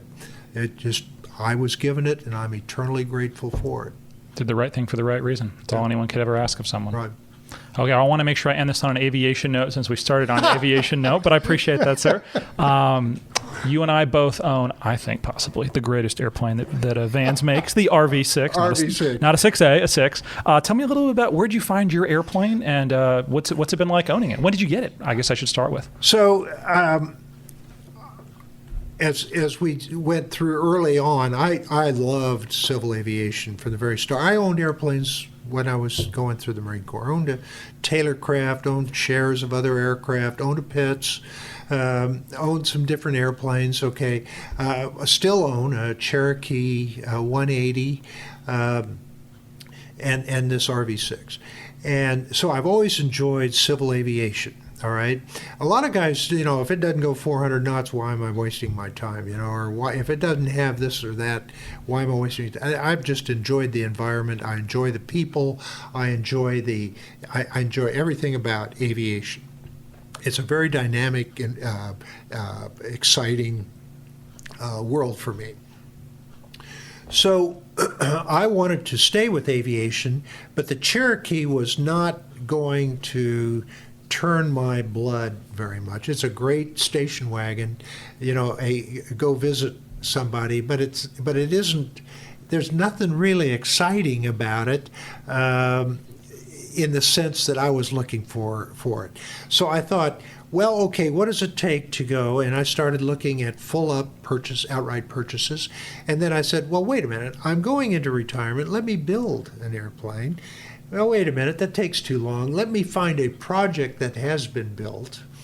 And then I started looking. And the RV-6 drew my attention. Why? Because the price range for that airplane was pretty nice, especially here 5-6 years ago when I started getting into it. And the other part, well, there's 6,000 of them out there. So there's probably nothing new to be discovered, and if it is, it's probably something one-off, So there's going to be a lot of help out there, and I was a member of EAA, and I had good mentorship in EAA, guys who had built 5-6 airplanes. And so, and they're building another one, So the RV-6 was kind of a perfect fit. Well, I lucked into an RV-6. I thought it was luck. So a project.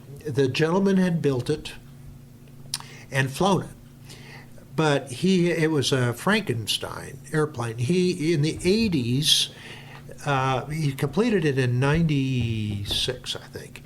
But in the 80s, this thing came into experimental aviation, a lot of automobile conversions, a lot of really automobile sort of transition things. Put a Subaru engine in an airplane. Right, yeah. Right. And so what this guy had done is he built an RV-6 and put a Ford V6 motor in the front, which there's several of them flying that way, put a Blanton reduction drive in the front, because you have to take the RPM down for that Ford V6. So he had 180 horsepower, but it was a heavy, heavy block, all right? But he went too far. He had great metal work, but he had automobile wiring. He had automobile switches, literally, and I could go into. I still have them. You could look at them. They came out of an '83 Oldsmobile, according to his own building records.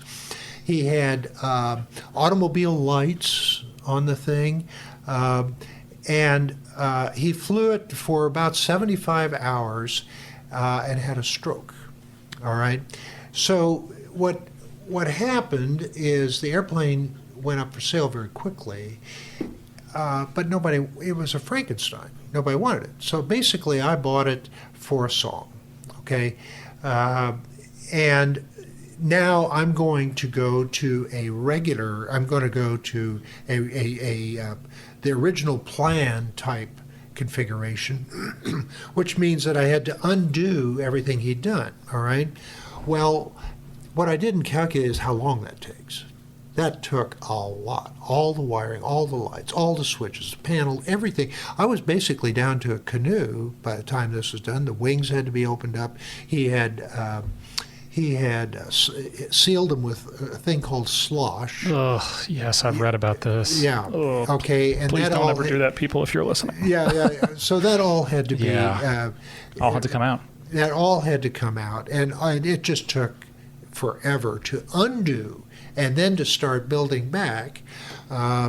So in the end, what I ended up with was my idea was I'd save time and money. I saved a lot of money. I saved no time. No time. Yeah. It would have been faster for me to buy an all-up airplane, or for me to have started with a kit. Yeah. And built your own airplane. Built straight up. End to end from that initial purchase to where the airplane is now. How long did that process? 4.5 years. Gosh. Okay. Now, keep in mind, I was working at the museum. At the museum. Yeah. So I was working at night. I was building at night and on weekends and on holidays. Okay, so you got to factor that in. Yeah, this wasn't your full-time employment. Right. Yeah. So it was taken long. Then when I retired, I could throw all my time and energy into that, which I did. And now it's flying, and it's a joy to fly. Oh, yeah, it looks beautiful. Yeah. That beautiful, I don't know if I want to say marine red, but that beautiful red paint, it looks great. Checkerboard on the tail. Yeah, it was red to begin with, so that kind of made the decision on the color. But Sure. But I stayed with the color that it was in. It had been a nose gear, and I converted it to a tail. No way. Well, which meant I had to open up the tail and put the reinforcement panels in there and everything, the spring. But that was all there. That's all detailed in plans. You can get that is all specified exactly what needs to be done. Not necessarily how to do it, but what needs to be done to make that happen as a conversion, which is what I did. Nose wheel to tail wheel. Yeah. That's so very cool. Any good flights? Any good places you've taken the airplane recently? Good cross countries or? No, not really, because I just finished my Phase 1. You have to fly it in FAA Phase 1, which Absolutely. is 40 hours flight time. I started in September. I finished the Phase 1 in February. So March, April, weather's not great. Yeah, we're kind of here. I have it. When we went, we probably had more stuff than I could put in that airplane involved. I have children here in the state and in South Carolina, so it just didn't work out for us to travel that. Sure. So other than to fly-ins and for pancake breakfasts and stuff like that, I haven't really flown it anywhere. Well, I think you know this, but I'll tell you, it's not a Harrier, it's not that fast, but it's a time machine. Yeah. The RV makes the 7-hour drive from me back to Tennessee to visit the family a 2-hour flight. No kidding. It's a joy. Yeah, it's just a rocket ship. And 320, 360, whatever. Yeah, okay, sure, I have a little bit bigger motor. Who cares? It's the same great airplane. And you're actually going to burn a little bit less fuel than me and still be almost as fast. So it's a wonderful machine. Yeah, it's at 65% power, I'm burning 7.8, about 7.8 gallons, and I'm truing out 160 plus. Yeah, that's the way to do it. Yeah. So, and that's kind of a conservative. You can go up to 75%. Heck, you can go 100%, but you're going to burn a lot more gas. Absolutely. Yeah. So I have a lot of fun with it, and then of course there's the aerobatics that are fun. So, Anyway, that's what I've done. Now the question is, what next? Insurance companies don't like pilots over 70 years old. Ah, that's a good point. Yeah, and so has that been a challenge recently? Well, it hasn't been a challenge so far, but I mean, it just gets worse, right? So you have to figure out what you're going to do. And my wife hasn't decided whether she enjoys flying it as much as I do, and there's no point in me, doing a lot of flying if I can't take her with me to go see the kids. So we may revert back to the Cherokee for a while. Fair enough. But while I do something else, I've got my eye on another airplane. Well, if you ever do anything with that beautiful RV6, I want first right of refusal, sir. Let me know. I told you. I think I know where there is one if you're interested. So. Yeah, but I want another 6. It's something about the 6. It's just such a wonderful machine. Yeah. I almost got to buy a 4 a while back, and that one I'm kind of glad I actually passed on. That's a story. Actually, I got a good video on that one too. I'll tell you later, offline, as they say. But yeah, just Vans make some great airplanes. They make great airplanes. Good people. Yeah, and it's straightforward. Highly proven. All metal, Lycoming engine up front. Yeah, right. You're in a good shape. And tested. Sir. Well tested out. If you sometimes I would call them and they'd say, if you follow directions, it'll be fine. But I was really hoping for a little bit more. Hoping for a little more direction. Yeah. There's no NATOPS. You write the NATOPS on your own airplane. Yeah. Good airplane. You're absolutely right. I'm glad I did it. Fun to fly. Heck yeah. As we wrap this up, one of the things I always like to ask folks, and it's funny because most people give me the same answer, so I'm curious if you will as well. Looking back, that career in aviation, it's not over yet, obviously, but that Marine career in aviation, let's talk about that. Is there anything you would have done differently if given the choice, looking back, maybe just different, there's a fork in the road, go this way, go that way. Anything that with the benefit of time you think you might have done differently? Well, the tendency is to focus on mistakes you made, okay, and say, well, I wouldn't make that mistake again. Well, okay, I didn't a second time. You see what I'm saying? I do. I wouldn't make it the first time, all right? So I guess that's the first thing that comes to mind. But no, it kind of rotates back to something I said earlier. If you take full responsibility and accountability for everything, every task that you have, and you do it to the best of your ability, you have nothing to apologize for. Nothing. And it may not always work out, but you have nothing to apologize for. You throw your best effort in, and you can look yourself in the mirror and say, I did my dead level best on this, all right? Now, if you didn't, well, then whatever. So I'm not a real big one on the if I could do it over again guy. I really not. Early on, I had great mentors, great advice, and people that didn't give me a lot of quarter. All right? They were not unfriendly, but they were not friends. They were leaders. They were demanding, responsible people, and this is the professional life ahead of you. You either do it or you don't, okay? And you put on that mantle pretty quickly. The longer you stay, the faster, the heavier that becomes, the more important that becomes. And so, no, I'm not going to play I wouldn't do this or wouldn't do that. I'm a thankful, appreciative person. I was given extraordinary opportunity, and I was blessed beyond measure. So I'm a very happy man. There's no right answer to that question, but I think that's the right answer. That's what most people. That's what everyone says. You do the very best you can in the moment. Yeah. You look back with pride that you did the right thing. You did the best job you could do, yeah. And that's how you put it behind you. I think so many people are caught up exactly what you mentioned earlier, very critical of themselves in the moment and this and that. And if you do that, you almost what's the phrase? Paralysis by analysis. Right. You got to get past that. So, right. Okay. Again, Drano, you've given me so much of your time today, and thank you for making the schedule work, making this happen. I always want to end these by giving you the last word. Is there anything I didn't ask? Anything else more about the Harrier or your career you want to talk? You get the last word before we wrap up. Over to you for action, sir. Well, I guess what I'd say, if people are listening to this, it's because they're interested in aviation, one, and two, potentially military. Aviation or military period. All right, and there's a tendency to be apprehensive about the obligation that comes with military service. Let me tell you something. Military service has a reward that you cannot have going to work for XYZ Corporation. I'm trying to be generic. I hope there isn't one. So I don't know what they make, but it sounds great. Okay, you cannot equate that experience and the military experience. You give up a lot, but you gain a lot, and what you gain is in personal definition, personal development, personal responsibility, personal understanding, and leadership requirements, responsibility. And I mean as an officer, as a citizen of this country, as a person who understands how and why things happen.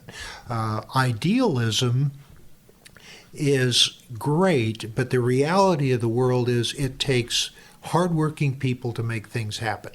And it takes people who make decisions to make things happen. And it takes people who have capabilities to make things happen. It isn't egalitarian. It's never your turn simply because you've been there.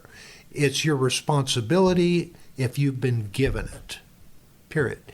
All right? So that kind of world is not understood in high school, is not understood in college. It's not taught in high school. It's not taught in college unless you grew up in a military environment and it was forced on you for one reason or another. So I guess my point here is, if you're a young person thinking about the military or wondering about the military, give it some thought, because there's nothing like it. There is nothing like it. There is no faster maturity path. There's no faster responsibility path on the face of the earth than being in the U.S. Armed Forces. It's wonderful. If it hadn't been for that, I'd probably be teaching high school or scratching dirt in Kansas, both of which are honorable professions, but would never have had the experiences that I had because I went into the military. I have dear friends and family who are farming. That's the reason we get to eat every day, and who are teaching my children, and that's the reason that they are learning arithmetic and writing, etc. And I deeply appreciate it, but that wasn't my path. I wanted to get up and go somewhere and do something, and this offered me that chance to do it in a very responsible, accountable, professional way. It's a different world. It is very different, but not one to fear. It's one to investigate and say, I wonder if this would fit me. It did me. It in my personal life, it fit me, and I would encourage anyone interested in professional, but whether it's flying or cryptology, or I just wrote a recommendation. Well, the fact is he was accepted. This guy was pre-med in Auburn, all right, and he was a scholar student, all right. He finished pre-med. He decided, I want to do something else first. All right, and it wasn't that he didn't want to be a doctor. It's not that he couldn't be a doctor. This guy's smart. He's exactly what you want in the medical field, but he wasn't ready to go into that defined a box. He wanted to do something first, and he's not an aviator. He's not an aviator. He's a Marine officer now. All right, and will he be a doctor? Yeah, I think he probably will be eventually. But he's going to do this first because he's going to define himself completely apart from this other arena. And that, my issue is not this officer. My issue is that arena is hard to understand if you don't give it a fair look, and if you don't go to somebody like you or to me or somebody else in uniform. They're not going to give you a bunch of snow job. They're going to tell you, this is what I do, this is what it's all about. It's not all fun, but you wouldn't believe the reward of doing it. Military service is a wonderful, wonderful experience, whether you make it a career or not. And my son-in-law is a is a Navy officer. My son was a Marine officer. He's now a professional pilot. And both of them are just solid as a rock because they went through the same metamorphosis that you cannot get in XYZ Corporation. In the civilian world, you have tenure. Okay? And sometimes tenure will put you in a position where, or put someone in a position where they have responsibility that they are not the best suited for that job, okay? That doesn't happen in the military very often. You are not given responsibility unless you can do it. Why? Because it's never your turn. It is your responsibility, all right? You either can or you can't, and they will vest, at least in the Marine Corps, they're going to vest the best they can for the responsibilities that they have to all of the young 18, 19, 20, 21-year-olds who join from Kansas or from Nebraska or whatever, who all have moms and dads. You know, we owe them the absolute best that we can do. And I mean, when it takes getting down with them and doing what they do, that's what we owe them, all right? I don't know. I'm repeating myself now. Just don't rule it out. It is a great life. Absolutely. Yes, sir. Don't think there's a better way to end than that. Okay. So thank you again so very much for your time. All right.